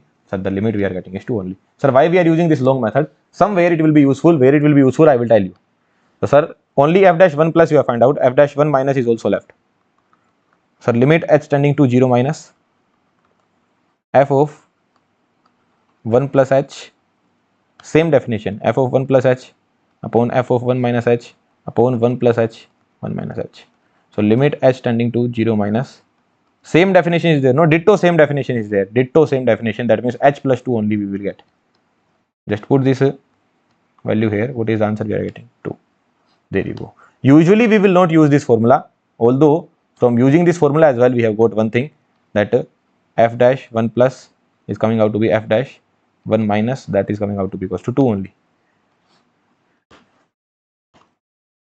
Right, this is the scenario that we are getting. Okay, that means function is differentiable. Sir, very easy formula was already there. Find out the differentiation and put the value 1 plus and 1 minus. Sir, it was differentiable only. Why you are using this method? We are using this method for this kind of functions. So what we are going to understand? We are going to understand the oscillations about x equals to 0. Sir, what is this topic? I am not able to understand. You will understand slowly, you will understand. But as of now, your target is you need to draw this graph. Try drawing this graph on your own. Think about it and try drawing it on your own. After that, you see the solution that how to draw this graph. I need to draw the graph of sin pi by x. Think about it and try drawing it on your own. Let's draw the graph of sin x first. Not sin x, sin y. I am drawing the graph of sin y. Whose graph I am drawing? I am drawing the graph of sin y. Sin y. Okay. So sin y graph, how the graph of sin y goes? The graph of sin y will go somewhat like this. Right. After that, there will be more cycles. A lot of cycles would be there, sir. And then this is how the graph goes. Understandable? Sir, what is this? This is 0. This point is, sir, pi by 2. This point is pi. This point is 2 pi, sir. This point is 3 pi by 2. This particular point, let's just call this point as 100 pi. Where will be 50 pi? 50 pi will be somewhere in, because at 100 pi, what is the value of sin 100 pi? Here if I am putting, this is the y-axis, no? Sin 100 pi is also 0. Where will be 50 pi? Where will be, if this is 100 pi, this will be 99 pi, no? Because this gap is pi only. So in one cycle, the gap is pi only. So if this is 100 pi, this is 99 pi. 50 pi will be somewhere very much far away. 50 pi will be somewhere very much far away, right? This is just on one plane I have drawn. A lot of cycles are there, no? From 0 to 100 pi, there will be a lot of cycles. I hope you understand. So this is the graph of sin y I am drawing. Which graph I am drawing? Sin y graph I have drawn. Now I am supposed to draw the graph of sin pi by x divided by x. This is what I am supposed to do. I will care about only the positive value of x. For negative value of x, I will be able to draw on my own. How I will be able to draw, that I will tell you. But let's care about the positive value of x. But let's get started from the right hand side. From where we are starting? From the right hand side we are starting. We are not going to draw the graph from 0 to infinity. We are starting from infinity to 0. What I mean to say is that let's take x equals to 100. So what is the value of fx you will be getting? Sir, value will be sin pi by 100. Where will be sin pi by 100? Sir, this is pi by 2. So pi by 100 would be somewhere here, no? This point will be pi by 100. Say yes or no. This particular point will be pi by 100. Say yes or no. So this will be your sin pi by 100. If you had taken x equals to infinity, if I am taking x equals to infinity, x equals to infinity means x tending to infinity. I am saying x tending to infinity, near to infinity. So what will be the value of fx? Have some patience, okay? And you need to listen to me very carefully, then only you will be able to understand. Sin pi by infinity, that will be sin 0. What is the value? 0 only. So this will be your, this is the point of x equals to infinity. Let's zoom it out, okay? Let's zoom it out. What I am doing? I am zooming out only for one portion. Only for one portion, and that portion is this much portion. Till pi by 2 only I am zooming out. Okay, so this is your x equals to 0. This is your x equals to 0, and this is not x equals to 0. Sorry guys. This was your y. This is the graph of versus y, right? And this is your angle 0. This is your angle pi by 100. This is your angle pi by 100, right? And here is your angle pi by 2. This is your angle pi by 2. So here what was the value of x? Here sir, value of x was x tending to infinity. Here what is the value of x? Here the value of x was x equals to 100. So when you went from x equals to infinity to x equals to 100, only these values came. Only these many values came. Are you able to understand this point? Let's just say if x was 200. Before this, if x was 200, then what was the value? If x was 200, then what was the value of fx? So that was sin pi by 200. I don't know what will be the value, but sir, I know that sin pi by 200 would be here. This point will be sin pi by 200. So my point is that when I am moving from infinity to 100, this is the graph now. When I am moving from infinity to 100, very less values has come. Infinity to this point is, let's just say 100. Very less values has come. Only sir, this much graph has come. Only this much graph has come. So kind of I can say that this much graph has come, only this much portion has come, and it is not even like that, because we are pi by 100 will be very much near actually, only very less portion has come, very less portion has come. So it will feel like that, sir, the graph is not even rising, the graph rise will not even be seen, it will be feeling like a straight line, only this much values has come. If I go from 100 to 50, let us say this is 50, if I go from 100 to 50, where will be at x equals to 50, what will be the scenario? At x equals to 50, the scenario will be fx will be sin pi by 50. It is a very interesting point, okay, have some patience. Sin pi by 50, let's just say where will be pi by 50, pi by 50, let's just say this is your pi by 50, right? So between pi by 100 to pi by 50, again very less values are there, very less values are there. So from here as well, like very less values. These values are, if this value is 1, because at sin pi by 2 you are getting the value to be 1, no, at sin pi by 2 you are getting the value to be 1. So if this value is 1, these values are very small, they are very much lesser than 1. So ideally the graph would look somewhat like this. If I say starting from here, the graph would be like very much near to x-axis only. Are you able to understand this point? Although the values will be rising, but very slow rise would be there. I am not able to show it in the graph, like let's show it like this. Very slow rise would be there. Same goes with 25 as well, or whatever it is. Let's reach at x equals to 1 by 2. Where I am reaching? At x equals to 1 by 2 I am reaching. So 1 by 2 I will be showing here. So at x equals to 1 by 2, what will be the scenario? At x equals to 1 by 2, what will be the scenario? Fx would be sin pi by x was there, no? Sin pi by x. So the value is 0. So sin 1 by 2. So the value is sin 2 pi. So you have reached at sin 2 pi. Where is sin 2 pi? This is your sin 2 pi. This is your sin 2 pi. So at x equals to 1 by 2, you are getting the value to be 0, and sin 2 pi is the value that you are getting. Now let's talk about x equals to, and where will be 2 pi? This is your 2 pi. Where will be 2 pi? This is your 2 pi. This is your 2 pi, right? Now let's talk about x equals to 1 by 10 or 1 by 20. Let's talk about x equals to 1 by 20. What you will be getting? Sin 1 by 20. Sin 20 pi. Where will be sin 20 pi? Sin 20 pi would be somewhere in between. Like from 2 pi to 20 pi. If you draw the graph from 2 pi to 20 pi, from 2 pi to 20 pi, how many cycles would come? Like this is the first cycle, no? Which will give you 2 pi. This value is 2 pi. Then this value will become 4 pi. Then next value will be 6 pi. Then next value will be 8 pi.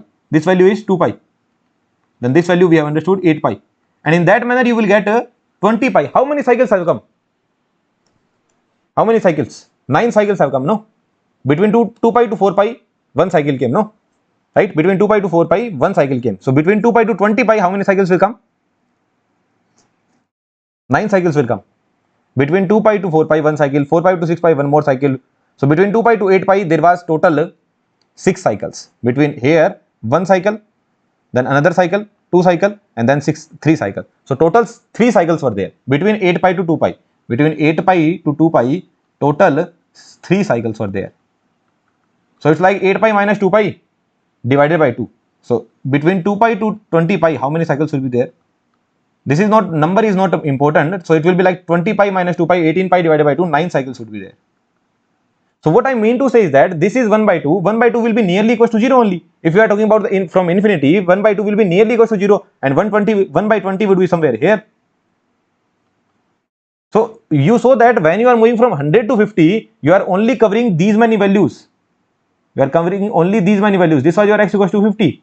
You are covering only this much value. But if you are moving from 1 by 2 to 1 by 20, how many values you have covered?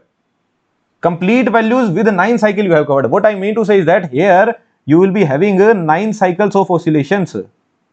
Are you able to understand this point? Between 1 by 2 to 1 by 20 only. What if I do 1 by 100?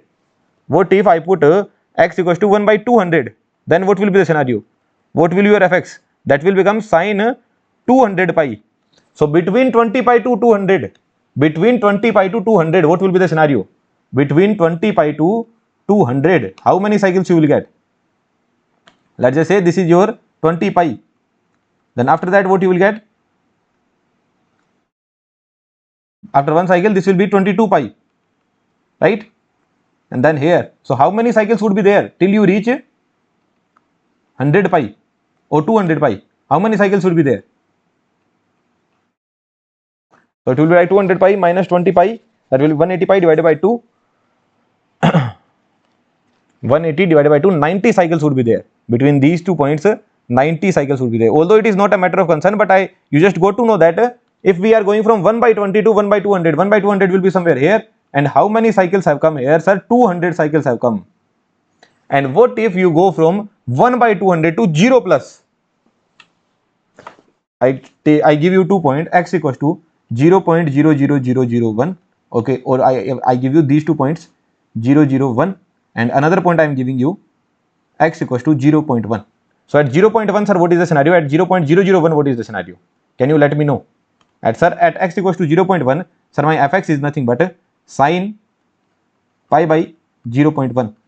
That will become, sir, sine 10 pi, right? And at 0.001, what is the scenario?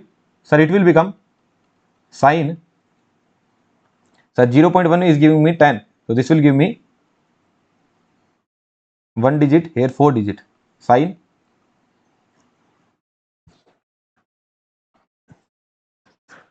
10,000 pi,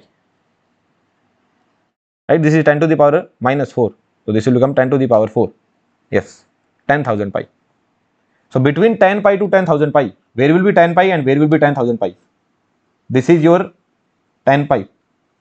And where will be your 10,000 pi? This will be your 10,000 pi. How many cycles will come in between? For sinusoid, like this kind of sinusoid will keep on going, no? Right? It will keep on going in that manner. How many cycles will come in between? So you can do the calculation. It will be 10,000 minus 10. What that would be? 9990. Correct? Yes, sir. Divided by 2. So, although it is not a matter of concern, still I am telling 29. My calculation is terrible, I admit that. 2 4 8, 2 9 18, 2 9 18, 2 5. So 4995 cycles would be there. 4995 cycles. Are you able to understand this point? So that means a lot of cycles are there. So what are you understanding here? That just as you are getting near to 0, what if I talk about at 0 plus, between 0 to 0 plus? How many numbers are there? A lot of numbers are there, no? Like basically 0 plus is the just next number to 0 plus is then just next number to 0. But after 0 plus, what number would come? Someone would say that, sir, 0.0000000001 would come. Someone would say that, sir, after this the number would come is 0.00000000000001. So between these two guys as well, how many cycles would be there? A lot of cycles would be there. No, between these two guys only, right? Thousands of cycles would be there. Thousands of cycles. So are you able to understand my point? What I am trying to say, that this kind of graph you will be getting, sir, just after 0. Just after 0, what you will see is that a lot of cycles are there, a lot of oscillations are there. You cannot even comment anything at 0 plus. Only thing I can comment is at 0 plus, infinite cycles are there, infinite sinusoid cycles. If you are not able to understand, have some patience and watch the video again, watch this part again, what I am doing. First, I drew the graph of sine y. First, I do the graph of sine y to give you the feel of sinusoid. Then I am drawing the graph of sine pi by x. I am starting from infinity. Sir, this will be sine 0. When I am moving from infinity to 50, I saw that I am actually moving from 0 to pi by 50 only. That means very less value I am covering. Very, very less value, very low value we are covering. But when I am moving from 1 by 2 to 1 by 20, how many cycles I am covering? I am covering 9 cycles. If I am moving from 1 by 10 to 10 to the power minus 4, 0.1 to 0.001, I am covering 4,995 cycles. So many cycles came, no? So many cycles came. Although in this diagram you would see that, sir, this value is higher, this value is lower. No, this value is higher actually. Value is also higher, no? Here you will achieve 1. This value is 1. You are achieving 1 here. If I am saying sinusoid cycle is coming, so what is the sinusoid cycle? What is the value here? 1. But I cannot make it look too big. Basically, I should have made it look somewhat like this. Here, these values are very low. Sin pi by 50 will be very low value. This is nowhere near to 1. But here, between 1 by 2 to 1 by 20, if I make, a lot of cycles will be there, but they will be having higher amplitudes as well. These many, a lot of cycles would be there.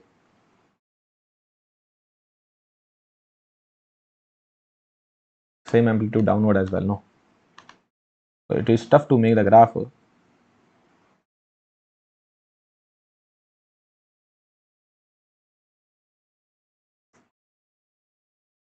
this is what I want to tell, that a lot of cycles, a lot of oscillations would be there. Is that clear to you? So just after 0, you are not even able to comment anything. So how will you apply this method? That's a differentiation I will find out, and just after 0, I will comment anything. You will not be able to comment anything. Are you able to understand this point? This kind of graph you will be getting, this kind of graph you will be getting, that just after 0, you can see a lot of oscillations are there, a lot of oscillations are there. How can you comment anything about it? And 0 at 0 minus as well, you will see a lot of oscillation. Why I am not talking about 0 minus? Because I know that this function is odd. Are you able to understand this point? If you find out f of minus x, what you will be getting? F of minus x. So that is sine pi by minus x. So this will become minus sine pi x. Minus sine pi by x. So whatever the value you are getting for x greater than 0, the same negative value you will get for x less than 0. That means here if the graph is increasing like this, so here the graph is decreasing like this. Okay. But the nature will be same. A lot of oscillation at 0 plus as well, a lot of oscillation at 0 minus as well. You cannot comment anything at 0 plus and 0 minus. So what method you will have to apply? This method we will have to apply, that we understood here. If they are asking about the differentiability at 0 plus, will I be able to comment anything? No. That's why I will have to apply the second method that we have studied. Is that understandable to you? And is the graph understandable to you? In signal system, we will do a detailed discussion on this. But is the graph clear to you, that how the sine pi by x graph looks like? That sir, just after 0, sir, a lot of cycles would come, and if a lot of cycles are coming, sir, what does that mean? That means there are infinite cycles. You could have understood in this manner as well, that sir, if I put this was my function fx, if you need to give the one-liner explanation, then sir, fx is sine pi by x, right? Sir, if I find out f of 0, that will become sine infinity. That means, sir, it will be some finite value. Sine infinity will be some finite value. The sine infinity will be somewhere here. This infinity will be somewhere here. So this is sine infinity. From here, I will get some value, sine infinity. I don't know what that value will be. Sir, if I talk about 0 plus means, sir, sine pi by 0 plus will become, sir, 0.00001. Right? So, sir, this will come out to be equals to sine. Well, let's make it not look like a very big number. So it will become sine 1000 pi. So sir, from infinity to 1000 pi, sir, this gap is very large, no? Infinite is very far away, and 1000 is this. That means this gap is very large, sir. So coming from infinity to pi, or coming from infinity to 10,000 pi, how many cycles would be there, sir? A lot of cycles would be there, no? A lot of sinusoid cycles would be there. A lot of cycles would be there. Coming from infinity to 100 pi. That means, sir, if I am going from 0 to 0 plus, so many cycles are there, so many oscillations are there, sir, I cannot comment anything at 0 plus. Is that understandable to you? I hope I have given more than enough explanation. If you have liked this explanation, you need to comment down now. That, sir, for the first time I understood about the oscillations around x equals to 0 for the graph of sine pi by x. The similar scenario would be there for cos pi by x as well, right? Similar scenario would be there for cos pi by x as well, because that will also be looking like sinusoid as well, right? Are you able to understand this point? So very good intuitive point we have given. We have understood that how we will see the oscillations about x equals to 0. So if there is some function sine angle divided sine some fixed angle divided by variable angle, then I will understand that I will have to apply this method. I will not be able to comment in this manner, because I cannot comment anything at 0 plus, anything at 0 minus. Is that clear to you or not? Try solving this question. You need to solve this question. You need to comment on the differentiability at x equals to 0 and at x equals to 2. Do I worry about x equals to 2? No, I don't worry about x equals to 2. I can comment on the differentiability of x equals to 2. Basically, let's start solving this point. Differentiability at x equals to 2. What I am saying? Differentiability at x equals to 2. So around x equals to 2, will there be infinite oscillation? No. After that, there will not be infinite oscillation. No, the infinite oscillations are there around 0 to 0 plus. A lot of infinite oscillations are there. But can I comment at x equals to 2. Yes sir, basically what I need to say is that what I mean to say is that what will be your function for x equals to 2 plus, what will be your function? Sir, the function is given as x square cos pi by x mod. So if I put 2 plus here, what I will be getting? X square cos pi by 2 plus, right? So this is the graph of cosinusoid.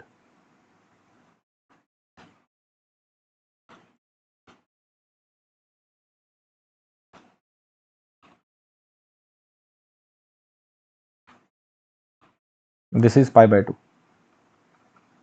Let me know where will be pi by 2 plus. Think about it, don't mess it up. I am asking where will be pi by 2 plus. Where will be pi by 2 plus?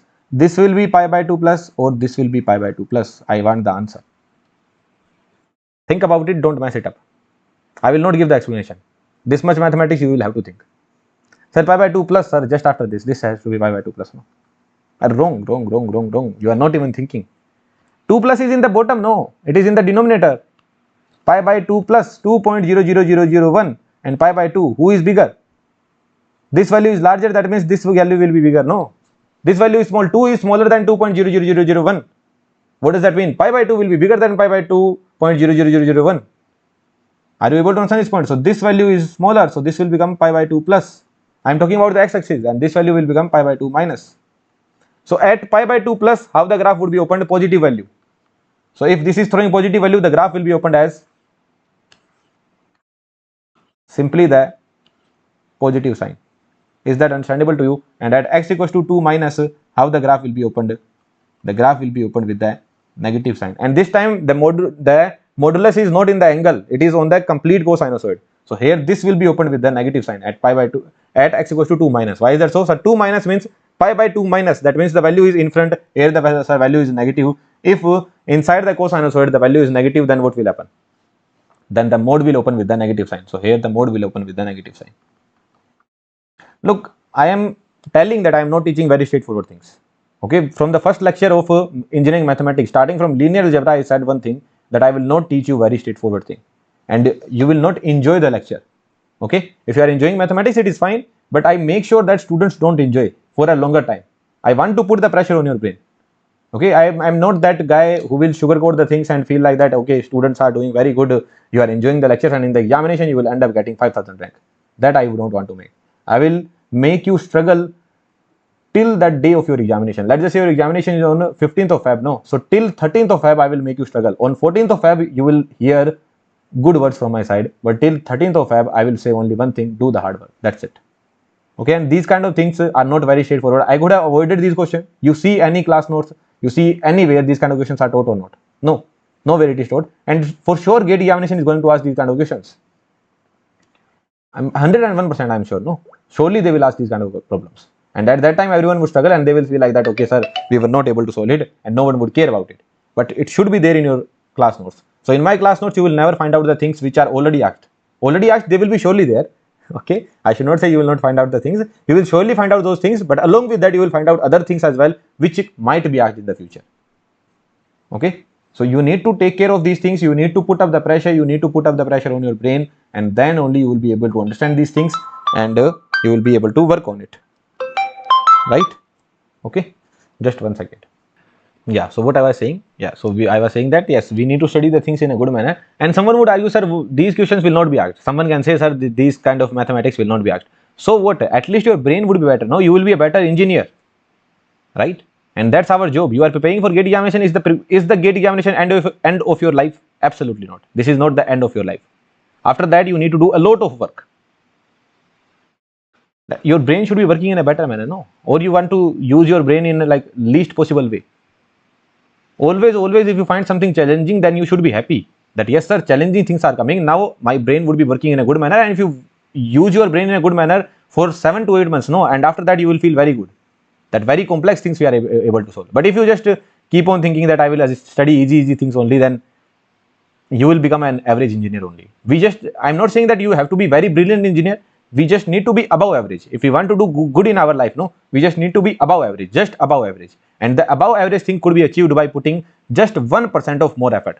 To always, if you put just 1% of more effort, no, then you will be able to do much better than one guy who is just putting X percent of effort. One guy is putting X percent of effort, other guy is putting X plus 1% of effort. That X plus 1% of effort guy would do much better than this X percent of effort guy. I'm considering that both of them are having the same IQ level. It might be happening that, sir, some guy is having very high IQ level, he needs to put very less effort. That is a separate thing. But if you are someone having same IQ level, one guy is putting X percent of effort, one guy is putting X plus 1% of effort, that X plus 1% guy would go very higher with the time in 2-3 years, right? So too much of gyan, but I just wanted to say one thing, that when we study, we should study in a good manner. We should study the actual depth, not only the surface level things. So I hope you would have understood that at pi by 2 plus the value will be negative, so that's why it will be opened as a, sorry, at pi by 2 minus the value will be negative, that's why it will be opened, the modulus will be opened with a negative sign. At pi by 2 plus the value will be positive, that's why the modulus will be opened with the positive sign. So this is the function we are getting. So I can define the function in this manner, that, sir, your fx is nothing but x square cos pi by x for x equals to 2 plus, right? This is how I can define x equals to 2 plus, and for x equals to 2 minus, the function is x square pi by x. You check the notes of JEE, you check the notes of GATE examination. Forget about GATE, you check the notes of JEE as well. They are also not teaching these things in this manner, and I don't blame them. Okay, because in JEE, 15 lakh students are appearing. No, out of those 15 lakh students, 14 lakh students will get into engineering. They will get into engineering, but how many of them will do the engineering?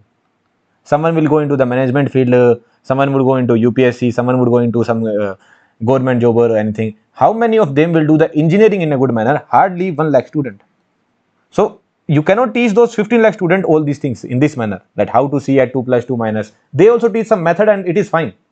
But when you are preparing for GATE examination, then you are going to be an engineer only, no? Because GATE examination is for engineers. Some management guy is not going to write down the GATE examination, right? Only engineers are writing down the GATE examination. So if let's just say if I was teaching limit, continuity and differentiability to JEE students, my flow will be completely different. There I would just tell them how to solve a particular problem. But when I teach the engineers, no matter if I am teaching engineering mathematics or my core subjects, or of my core subject of EC or electrical, I always make sure one thing, that I give you the intuition, I give you the feel of engineering there. I cannot make you a technical guy, because if someone comes to me and asks me, sir, where I will use this particular thing in my life, I will not answer it. Where you will use it, I don't know. But I can make sure one thing, that after studying from here, after studying from this particular platform, you will be a better engineer, your brain will be working in a better manner, and engineering things would be there in your brain. Students will get the rank, they will get very high rank, but they don't have engineering temperament. I have worked in the industry, no, I have worked with great ranks of GATE examination. You would not know, I will not take the names, I will not tell the ranks as well, but great ranks I have worked with. But they were also not having engineering mindset. The mindset should be there. And what is the mindset? Mindset is that we need to understand the things rather than focusing on problem solving, that how we will solve this question. No, let's understand the things about this particular problem. Okay, so too much jnana I am giving, but I just wanted to tell that things are separate, things are different. But usually, sadly, I should not be saying it, but I will say it, that even in the engineering, you would see a lot of platforms are there teaching for GATE examination. Everyone put up the effort, everyone is good, but they don't teach engineering as engineering. The way GATE aspirants should be taught, they are not teaching in that manner. So that's the reason I came into this field. Someone would be saying that, sir, you did not get a job, that's why you came. So you can check my profile, that which job I got. Okay, so still I came into this field because I always knew, I also had seen the content of GATE examination, and I also know that what kind of content they teach. And why engineering mathematics on YouTube? I have provided EDC as well, a lot of electrical and electronics course subject I have provided. Why engineering mathematics? Because through this course I wanted to give a feel of engineering, that this is how engineering mathematics should be taught, not only about the problem solvings. Okay, and if you are following me right from the beginning, you would have understood what I wanted to achieve with this particular playlist. That's why it is there on YouTube, because on YouTube I can target a lot of large audience and let them know that how engineering should be studied. Engineering mathematics should be studied. Why is that so? Because it is common for a lot of branches. right? And for EC electrical guys, people think that sir, EDC is a formula based subject, sir, MFT is a formula based subject, we cannot do the visualization, sir, in communication systems, sir, we need to remember a lot of things. Then just see those subject, you would see that I have given a complete different flow of those subjects. A gate is running for last 30 years, 35 years, but I can write on paper and I can tell that that kind of flow that I have given in those subjects, you would not find anywhere in those, in the history of 35 years, and in the history of next 15 years as well, you will not find it. After 15 years, one more guy would come. I don't know who will be that guy, but after 15 years, I'm telling, in 2040, some guy would be coming into the field of gate teaching, and he will do something out of the box for sure. Something out of the box he will do. He will teach for EC electrical, CSD, I don't know for which stream he will teach, but he or she will do something very out of the box. And at that time, I will think that yes, the guy has arrived and time for me to retire. Okay, I'm saying too much of things. I have things in my mind because I know that in 15 years, like, people will be studying, and a lot of AI tools would be there. They will be using these things, and something good they would come up. Okay, something good they would come up with. And how do I design all these content? What do you think? I read the textbook, everything I read, but I extensively use AI tools, extensively, in a most efficient manner. Someday, after 4 to 5 years, I will tell you that I will make a video and I will tell you that I used to do the analysis, how I used to prepare my content. Okay, so but after 3-4 years, okay, as of now I am young only. I am also learning the things. I am also learning how to use all the tools that we are having. So, but once you get into teaching is a separate thing. Studying is a separate thing, and teaching is also a separate thing, right? So someday I will tell you all those things and all that. How do I do the research? That how do I predict the question that this kind of question might be coming in the examination? How do I do all those things? So someday, after 4-5 years, when I feel like that, yeah, this is the time that I need to deliver things on YouTube for the next generation, then I will start giving the gyan as well, that this is how the teaching is done. But as of now, if I go and say that this is how you should teach, then people will argue that you are the youngest teacher of gate field. Like, after me, the youngest teacher is some 32 or 33-year-old. So I am the youngest teacher in this field, and someone would say that what this 25-year-old guy would say about teaching, that how he knows that teaching is done. But I hope those who are studying from me, those who look my face every day, they would know that there is something that he is having which other guys are not having. So self-appreciation, I don't want to do self-appreciation. I just wanted to tell that the conversation just moved from here to there, right? Okay. But even in our recorded course, you are not feeling that I'm not with you. People feel that, sir, in recorded course, we will feel monotonous. But I also make sure one thing, that if I'm giving the recorded course, no one will feel monotonous. Do you see the flow? Do you see the do you see the wording that I use? Do you ever feel that I'm not with you? Right? You will feel like that, sir, yeah, you are live teaching us. Don't you feel that kind of communication? But if you see other recorded course, that will feel like that it will be completely monotonous. Teacher is teaching and then going. But here I don't make it like that. Right? People say, sir, you conduct live classes. What I will do in live classes? Live classes is always time pass. This is what I believe. In future, I don't know what will happen. But as of now, for next 3-4 years, I'm not bringing live classes. Live classes, I feel, is completely time pass. People will come. They will come for 2-3 days only. First thing is that. No matter if some guy is requesting live classes, and let's just say I take 80 lectures for one subject, then there wouldn't be a single guy who will be attending all 80 lectures live. It is not even possible. He will be watching recorded only. But I don't know why he asks for live and live only. In live, you can never be that much consistent. And secondly, like, I will see some doubt, then I will try to clear it, then he will ask something else. So it will be just time pass. So this is what I believe about live classes. So recorded one, and this recorded is like that you are having full concentration. I am also studying and teaching. You are also studying and not teaching. You are also studying in a good manner. So the flow is maintained here, right? Okay, let's get started. We need to do the differentiation. Can we do the differentiation? Yes, sir. We can do the differentiation. So if you felt like that, sir, I am doing too much of time pass, I don't usually do it, but sometimes only I deliver it. Okay, sometimes only. Only sometimes I give this much of yarn. Otherwise, we focus on content only. So for last 10 minutes, I was just talking about here and there. Yeah, it happens. So let's talk about it. Can you do the differentiation? Absolutely, sir. First one, as it is, differentiation of cosinusoid will give you sinusoid sin pi by x square. Sir, here negative sign would come, and cosinusoid will also be giving the negative differentiation. Basically, cosinusoid will give minus sin x. And here when I differentiate pi by x, I will get minus pi by x square. So minus minus will become plus, right? So this differentiation will become plus, plus second one as it is differentiation of 2x. So this is the differentiation you are getting for 2 plus. And what is the differentiation you will get for this particular thing? Sir, the same differentiation but with the negative sign. That's it. Only difference would be that sir, there will be one extra negative sign.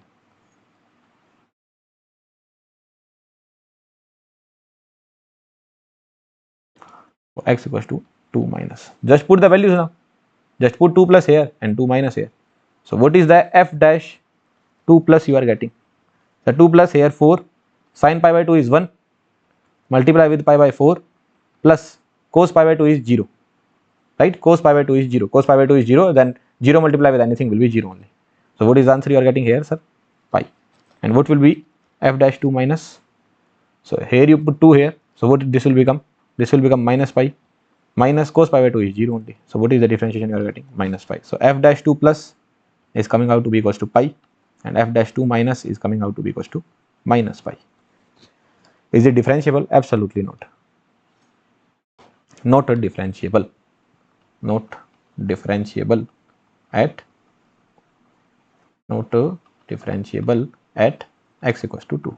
Did you understand the point? First we defined the function. At 2 plus I got to know that sir this will be opened with the positive sign only. So this is how it will be opened. At 2 minus it will be opened with a negative sign. Then I did the differentiation. Then I put the value 2 plus and 2 minus. Why I care about 2 plus only? Sir, why not 3, 4, 5? Because I need to check the differentiability at 2 and 0 only. So at 2 this is differentiable at both.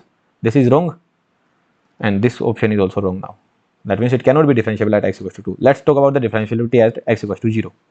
Okay. Next one is differentiability at x equals to 0 we need to talk about. Understandable? Okay, so differentiability at x equals to 0.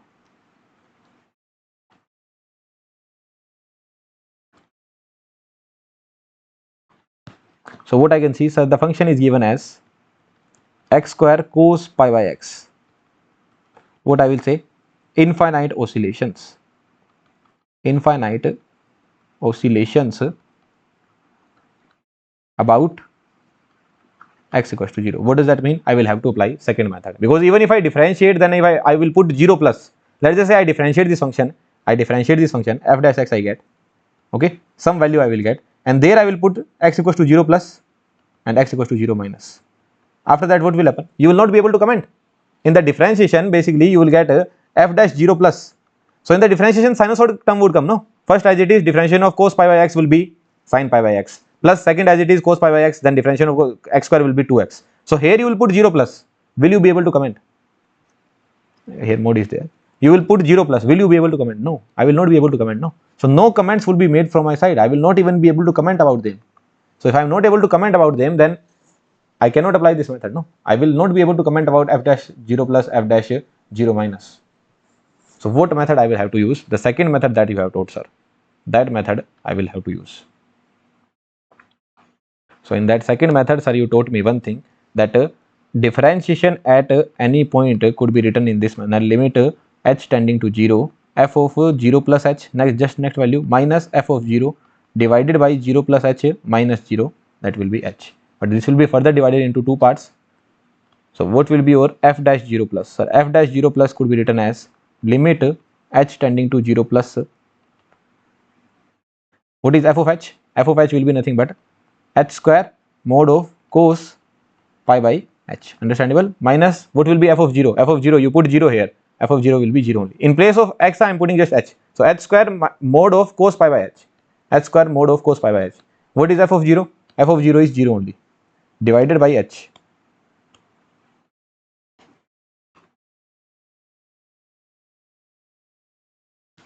Right? Now this and this will get cancelled out. What answer you are getting? Limit h tending to 0 plus h mod of cos pi by h.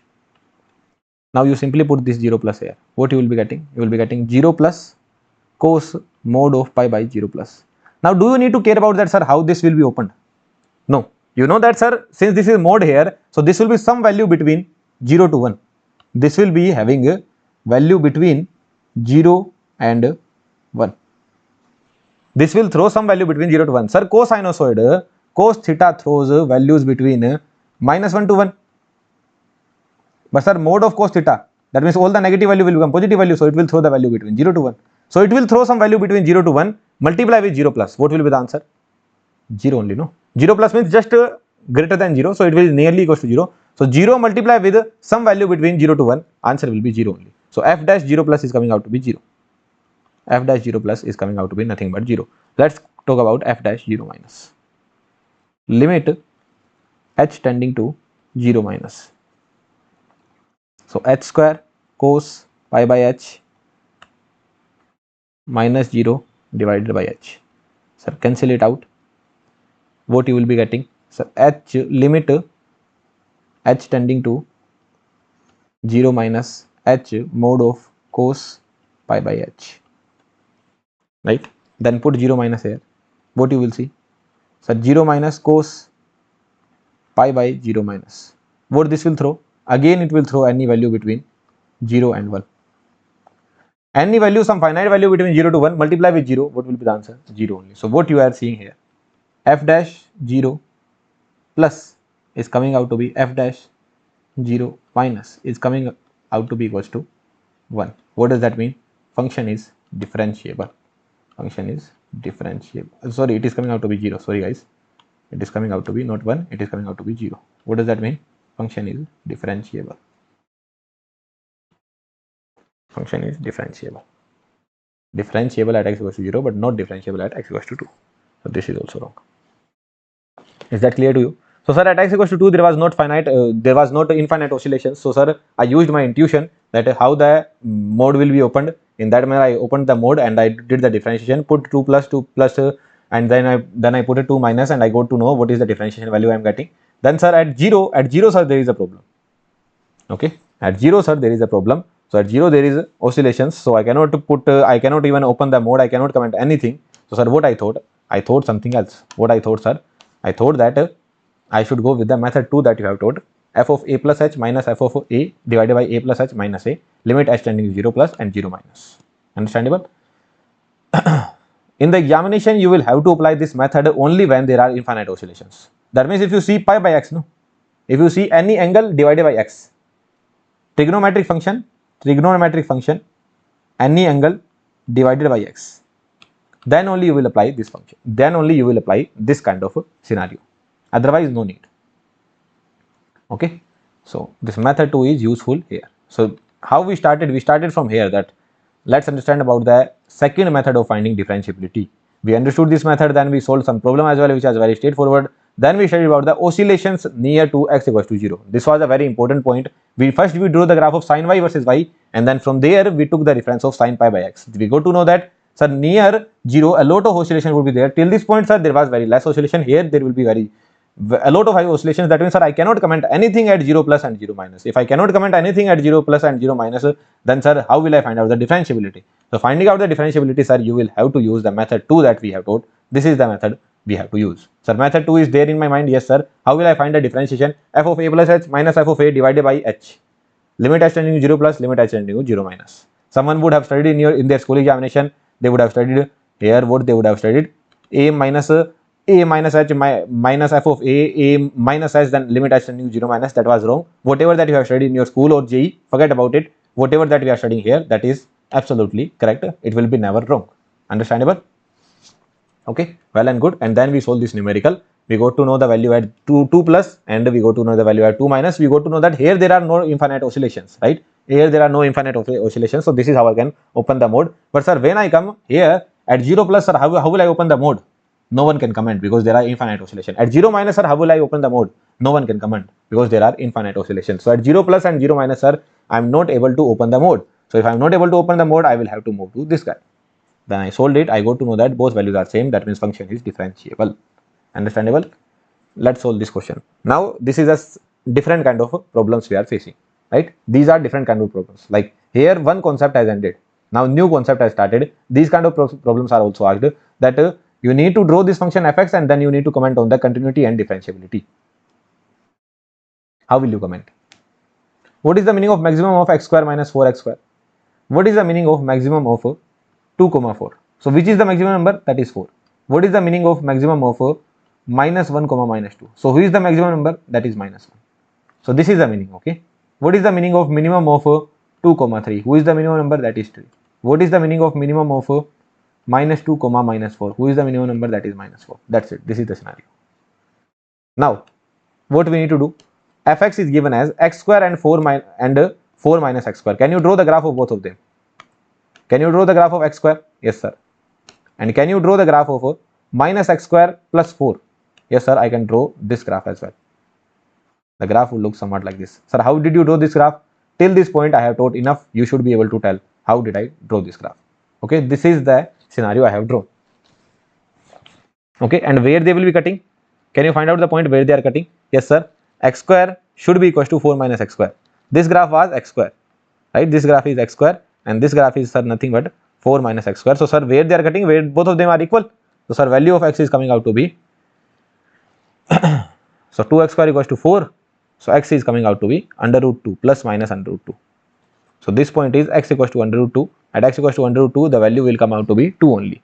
So this point is this one, x equals to minus under root 2 and plus under root 2. So before for x less than minus under root 2, who is larger? Who is larger? Sir, x square is larger. No, you can see the value. This value is larger and this value is lower. So who is larger? Here the value larger is x square is larger than 4 minus x square. That means, what does that mean? Maximum of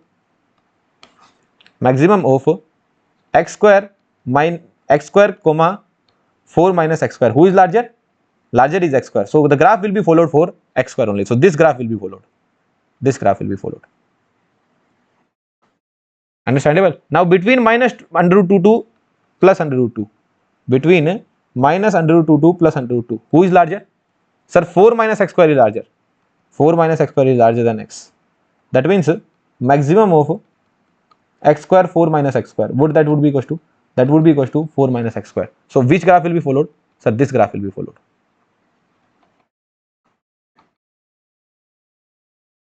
This graph will be followed. And after that, which graph will be followed?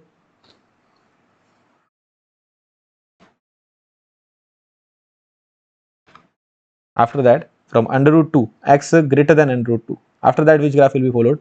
X square is larger than 4 minus x square. That means maximum of x square comma 4 minus x square. Which graph will be followed? X square graph will be followed. That means this graph will be followed.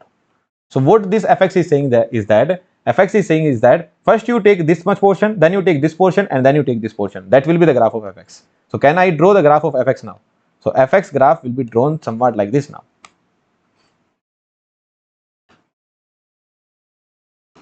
Now I am drawing fx versus x. Fx versus x. So how the graph would go? Sir, first it is decreasing in this manner. Okay.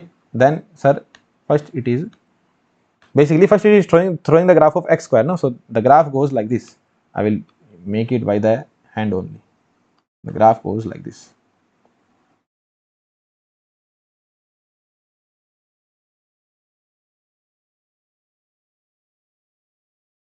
There you go. This is how the graph goes.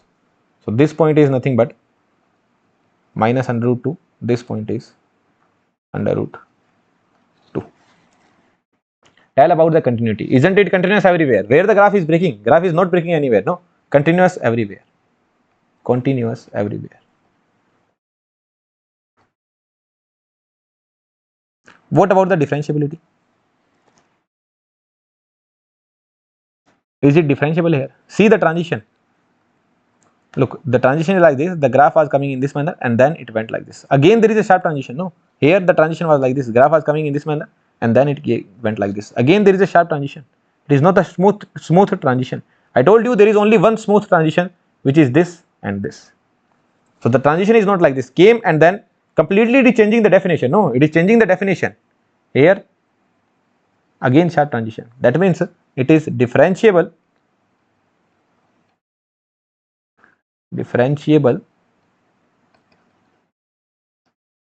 everywhere, differentiable for all x belonging to R. For all real number it is differentiable, but not at minus under root 2 and under root 2, only at these 2 points. So if in the examination they ask you at what point the function is non-differentiable, so non-differentiable at x equals to under root 2 and minus under root 2. So these are the points where it is non-differentiable and it is continuous everywhere. So just can you draw the graph? Just as you draw the graph, you go to know that sir, here the definition is changing, and we can verify it as well. How we can verify? What is your fx? Sir, your fx is, this particular graph is x square. So your fx is equals to x square for x less than minus 2, less than or equals to minus 2 you can say, or x greater than equals to under root 2. Understandable? And it is equals to 4 minus x square. This graph was 4 minus x square, and it is equals to 4 minus x square for x between minus under root 2 to 2. Minus under root 2 to 2. Is that understandable too? Is that definition understandable? Absolutely, sir. Definition is completely understandable. This definition is completely understandable. Can I find out that differentiation f dash x? Can I find out f dash x? Yes, sir. F dash x will come out to be 2x for x being less than equals to minus under root 2 and x being greater than equals to under root 2, and here it will be minus 2x for x being between minus under root 2 to plus under root 2. Right? Now find out the value of f dash under root 2 plus under root 2 plus under root 2 plus. That means which graph I need to follow? This graph I need to follow, greater than under root 2. So this graph I need to follow. So differentiation will be 2 under root 2, and then find out the value at under root 2 minus under root 2 minus under root 2 minus. That means this graph I need to follow. What is the value you are getting? Minus 2 under root 2. Are they matching? No. That means not differentiable. Similar thing you do with f dash under root 2 minus under root 2 plus minus under root 2 plus minus under root 2 plus. That means this graph I need to follow. This graph I need to follow. So if you put minus under root 2 here, what answer you are getting? 2 under root 2. And find out the differentiation at minus under root 2 minus as well. Minus under root 2 minus as well at this point. That means this graph you need to follow. So answer is, in place of x you will put under root 2, minus under root 2 you will be putting. So answer is minus 2 under root 2. So here you are getting 2 under root 2, here you are getting minus 2 under root 2, here you are getting 2 under root 2, minus under root 2. These values are not matching. These values are also not matching. What does that mean? Non-differentiable at x equals to under root 2 and minus under root 2. But if you just know that sharp transition, then also you will be able to tell the answer. You don't need to define in this manner, but you can define as well, and you can check in this manner. This is complete mathematics. This is simply your intuition. Is that clear to you? So define the function and then think about it. Okay, define the function, then check the slope at a plus a minus, a plus a minus. And here I can see that sharp transition is there. Here there is a sharp transition. No, this is the smooth transition. No, this is smooth transition, but this is sharp transition. This is also sharp transition. Okay, let's solve this question. Minimum of x and x square for all x belonging to R. Okay, draw the graph. First I am not drawing the graph of hx, first I am drawing the graph of x and x square. So can I draw the graph of x? Absolutely, sir. The graph of x will look somewhat like this. And can I draw the graph of x square? Absolutely, sir. You can draw the graph of x square, which would look somewhat like this. Understandable? Okay. Minimum value you need to pick. What is the meaning of minimum value? That means between these two guys, this guy and this guy, who is minimum? He is minimum. That means this much portion you need to take. What is this point? So this point is nothing but 1 comma 1. I know it. So this point is nothing but 1 comma 1. So till this point, who is minimum? This guy is minimum. Right? X square is minimum. And after that, who is minimum? This guy is minimum. Right? If I just follow the graph in this manner, he is minimum. So now can you draw the graph of fx? Yes, sir. I can surely draw the graph of fx now.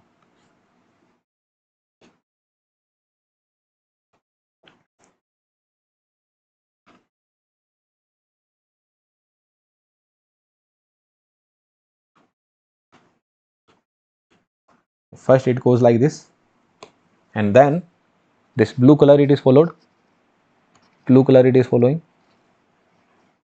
and then, sir, again the straight line. Minimum means they are talking about the lesser value.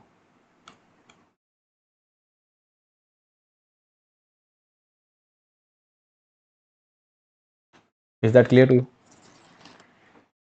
So what all are the points? First of all, you talk about the continuous. Yes, it is completely continuous. Everywhere it is continuous. No, graph is not breaking anywhere. Continuous means graph should not break. It is always continuous. It is differentiable for all x. No. Why it is not differentiable? Sir, this point is x equals to 1 and this point is x equals to 0. At 2 points it is not differentiable. What all of those 2 points are there? F dash 0 and f dash 1. X equals to 0. At x equals to 0, you see the transition. You see the transition. See the transition once. Or you can define, like basically you can define fx. Can you define fx? Yes, sir.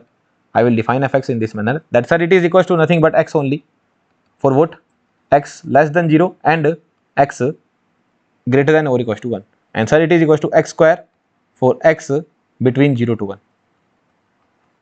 Now you can find out f dash x and you can get your answer. Okay, from here you can find out f dash x.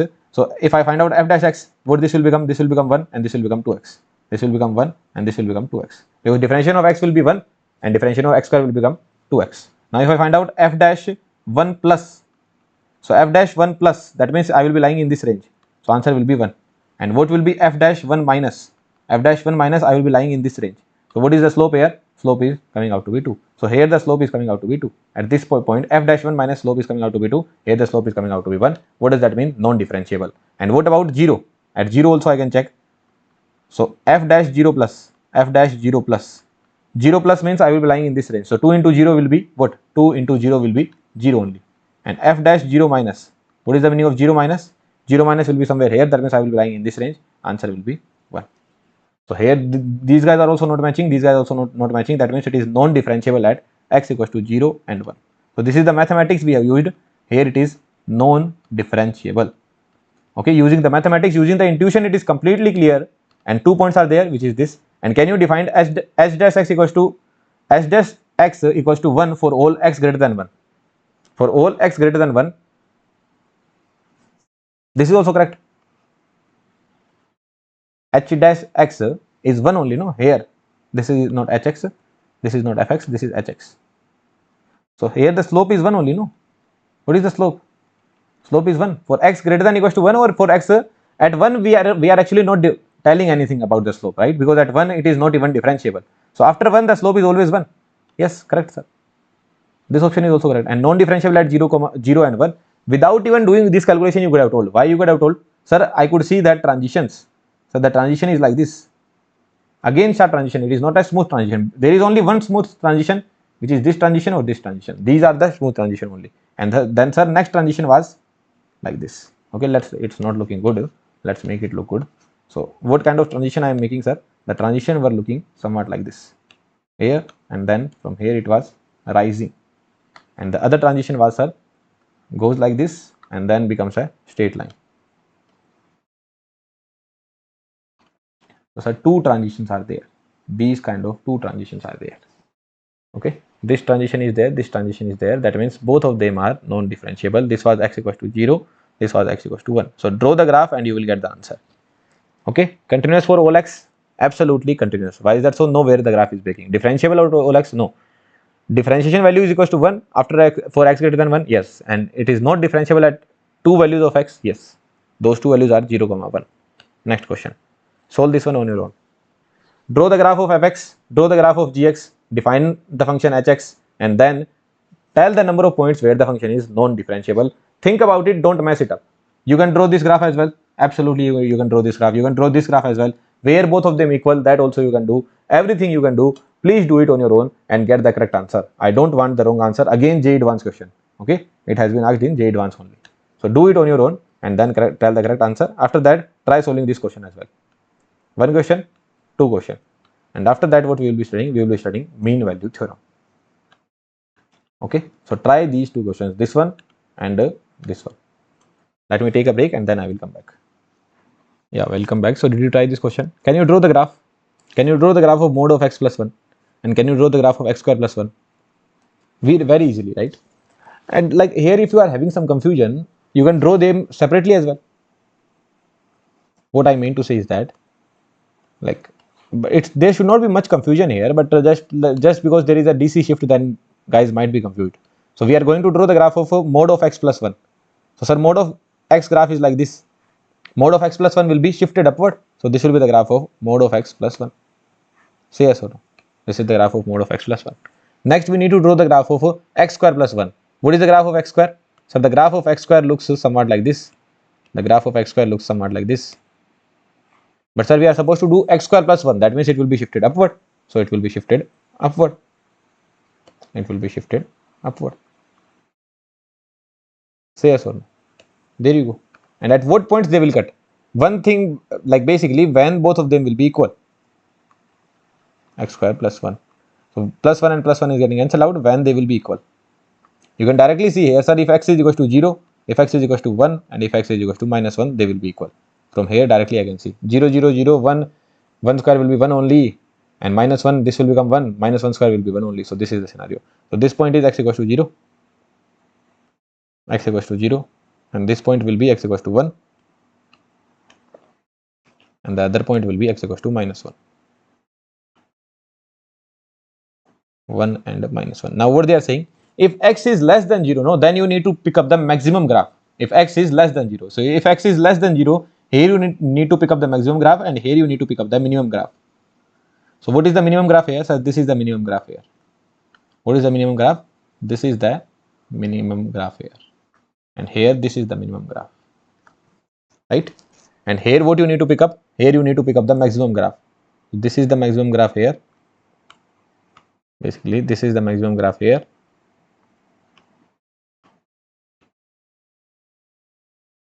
And this is the maximum graph. So I hope you would have understood.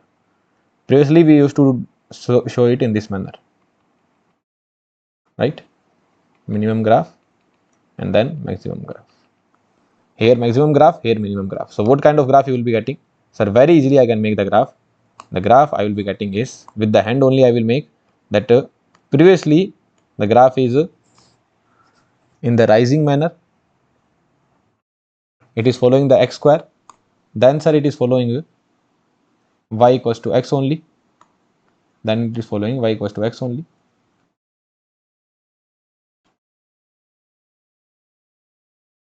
Then again sir, it will follow x square. Again it will follow x square, sir. And then it will follow y equals to x. This is the nature of the graph you will get. This is your fx versus x. Say yes or no. So this value is 1. This particular value is minus 1. This particular value is 1, and this particular value is 0. You can see that sharp transition, and sharp transition, sharp transition, sharp transition, sharp transition. Right? This is not a smooth transition. No, here the definition is different. X plus 1. X plus 1. Here the definition is x square plus 1. Here the definition is x square plus 1, and here the definition is x plus 1. You can write down the definition on your own, but from this graph only we can understand that here there is a sharp transition, here there is a sharp transition, here there is a sharp transition. That means it will be non-differentiable at 3 points. It will be non-differentiable at 3 points, and those 3 points are minus 1, 0, 1. So what is the answer here? Answer is 3. Find out the number of points at which hx is non-differentiable. These are 3. Very simple. I need to draw the graph. Both of the graphs I have drawn, they are saying that for x less than 0 you take the maximum graph, for x greater than 0 you take the minimum graph. And just as I take these graphs, I got to know that it is becoming differentiable non-differentiable at minus 1, 0, 1. That's it. Job done. Okay. Let's solve this question. You need to discuss the continuity and differentiability of this particular function. If they only asked about the continuity, what will be your answer? Sir, very simple, no? This is a continuous graph. Mode of x plus 1. Mode of x continuous graph, and mode of x minus 1, sir, continuous graph only. All three are continuous. Addition of all three, it will be continuous only. So it will be always continuous. But for differentiability, there is no rule like that. We need to check. Continuous always. Always continuous. For differentiability, we need to check. So I know that where will be the breakpoint here? Sir, the breakpoint here will be minus 1. Basically, it will change the definition at minus 1, no? Right? And what will be the breakpoint for this one? So that will be x equals to 0. And what will be the breakpoint for this one? That will be x equals to 1. So let's define our function now. How will I define my function? That I am defining my function for x greater than equals to 1. If x is greater than or equals to 1, then what will happen? All of them will be opened with the positive sign, no? All of them will be opened with the positive sign. All of them will be opened with the positive sign. Say yes or no. Now if x is between 0 to 1, 0 to 1. So if x is less than 1, then this will be opened with the negative sign, no? If x is less than 1, then this was opened with the negative sign.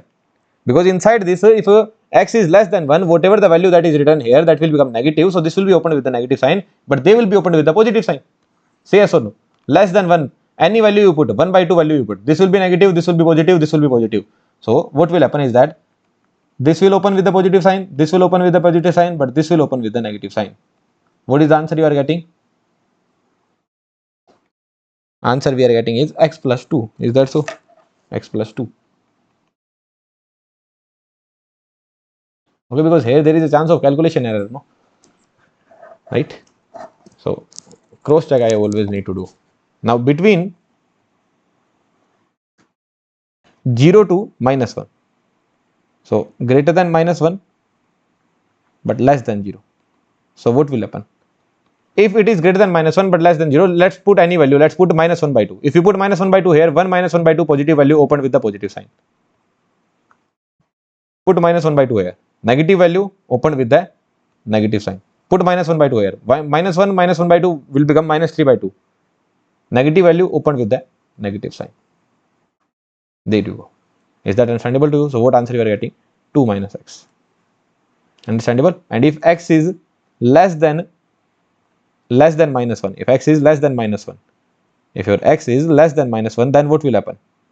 If x is less than minus 1, then this will be also opened with a negative sign, this will be also negative sign, this will be also negative sign. So minus x, minus 1, minus x plus 1. So answer is minus 3x. There you go. This is how you can define your fx. This is the definition of fx. You want to draw the graph, you can draw the graph. If you want to draw the graph, you can draw the graph. But what I can do is that I need to comment on the differentiability, no? So directly I can comment on the differentiability. How I can comment on the differentiability? I can simply find out the f dash x. What will be the f dash x of this one? 3x differentiation of 3x will be 3 when your x is greater than equals to 1. When your x is between 0 to 1, then what is the differentiation you are getting? Differentiation I am getting is 1. What is the differentiation here? Here what is the differentiation? 3. What is the differentiation here? 1. What is the differentiation here? Minus 1. And what is the differentiation here? Minus 3. So directly I can write down this, no? I can directly find out the differentiation. So this is how I can define it. This is how I can define it. F dash x I have defined. Now, where are the points where definition is changing? Definition is changing at 1, 0 and minus 1. Three points are there where the definition is changing. So I will check out the f dash at 1 plus. That means the value is 3. Then I will check f dash at 1 minus. What is the value? 1 minus, just lesser than 1. Value is 1. Not matching, non-differentiable. The next boundary point is 0. F dash 0 plus. 0 plus means in this range it will lie. F dash 0 minus. F dash 0 minus. F dash 0 minus. That means in this range it will lie. Again not matching. Again non-differentiable. Now I will check minus 1 plus. Just after minus 1, the slope is minus 1. Just before minus 1, what is the slope? Just before minus 1, the slope is, just before minus 1, the slope is minus 3. Again not matching. This is also non-differentiable. So it is non-differentiable at x equals to minus 1, 0, 1. That's it. This is the answer. This is your complete answer. Always continuous and non-differentiable. Sir, how it is always continuous? I know that continuous function plus addition with continuous function plus addition with continuous function will always be continuous. You can draw the graph of fx as well. Let's try drawing the graph of fx. So with the help of graph, how would I do it? But I guess this will be easier without the graph, because I can see that, sir, differentiation is very easy here. So with using the definition as well, I can solve it. So where are the breakpoints? Breakpoints are at minus 1, 0, 1. Okay. So for x less than minus 1, the graph is followed is minus 3x. The graph is followed is minus 3x. This kind of graph you will get. Minus 3x. Okay. And the value that you will get is plus 3. At x equals to minus 1, if you follow the graph, this graph is nothing but y equals to minus 3x, no? So what will be the value you will be getting? X equals to minus 1 you will put here, the value is 3. This value will be 3. After that, between minus 1 to 0, the graph is minus x plus 2, minus x plus 2. So at x equals to 0, you will get the value to be 2, and the slope will be minus x. That means the slope will look somewhat like this, minus x plus 2.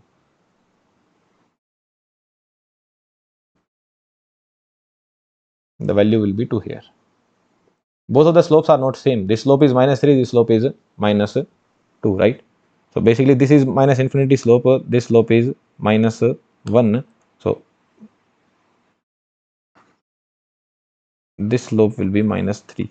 So how will I draw the graph? I just want to make the graph in a better manner, nothing else.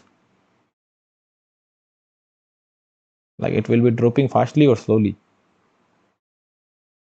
Here it has dropped very fastly, so here it will drop slowly only. So slope is higher. So with the increase in 1, it will drop at 2 only, but here with the increase in 1 by 3 only, it will drop very fastly. Yeah, so this will be the point. So this is how the graph would look like. You know the slope will be minus x plus 2, that means slope is minus 1. Slope is minus 1, minus x plus 2. So here the slope was minus 3, here the slope is minus 1. Next, between 0 to 1, the graph is x plus 2. So at x equals to 0, the value will be 2, x plus 2. So at x equals to 1, the value will be 3. So this is how it will be rising. This is how it will be rising. This is how it will be rising till this point. This is how it will be rising. So at x equals to 1, you can find out the value. At x equals to 0, what is the value? X equals to 0, if you put, the value is 2. At x equals to 1, if you put, the value is 3. At x equals to 1, the value is 3. Okay, so the value is 3. After that, what is the graph? And what is the nature of this graph? The nature of this graph is, sir, nothing but x plus 2, right? X plus 2. The nature of this graph is x plus 2. And what is the slope? Slope is 1. And after that, what is the nature? For x greater than 1, the nature is 3x. The graph is 3x. The graph is having a slope like this. The graph is 3x. So this graph is nothing but y equals to 3x. And what is the slope? Slope is 3 only. Again, you can see, sir, sharp transition, and sharp transition. You can directly see the sharp transition. Okay, because you need to see the slopes. Slopes are different, no? Right? So one can see that, sir, it doesn't look like a transition, but there is a transition. Slope was minus 3. The slope was minus 3. The scenario was that slope was minus 3 first. The slope was minus 3, right? Then the slope became minus 2 actually. And the slope became, sorry, not minus 2, minus 1. Then slope became plus 1, and the slope became again plus 3. So this is the scenario. So yes, there is a transition here. There is a transition here. There is a transition here. Here the slope was minus 3. Here the slope was minus 1. And here the slope was 1. And here the slope was 3. So differentiation were minus 3, minus 1, 1 and 3. You can see minus 3, minus 3, minus 1, 1 and 3. So this was the scenario. This was the complete scenario. So yes, there was a sharp transition at x equals to minus 1, at x equals to 0, and at x equals to 1. So these are the point of non-differentiability. So when you draw the graph, here your brain will be used, but here lesser brain will be used. Quickly you will be able to solve. Okay, so define the function and get it correct. Okay, fine. Okay guys, then that's it. Next we need to study about Lagrange's mean value theorem. Okay, and Rolle's theorem also we need to study, but let's do it in the next lecture, otherwise this lecture will become very lengthy. So I don't want to make it very lengthy, although hardly it will take 1.5 hours, but again it will become the video of 4 hours 20 minutes like that. Already it's been roughly around 3 hours. So let's study in the next video. LMVT and Rolle's theorem we need to study. Okay then, thank you very much. Happy learning.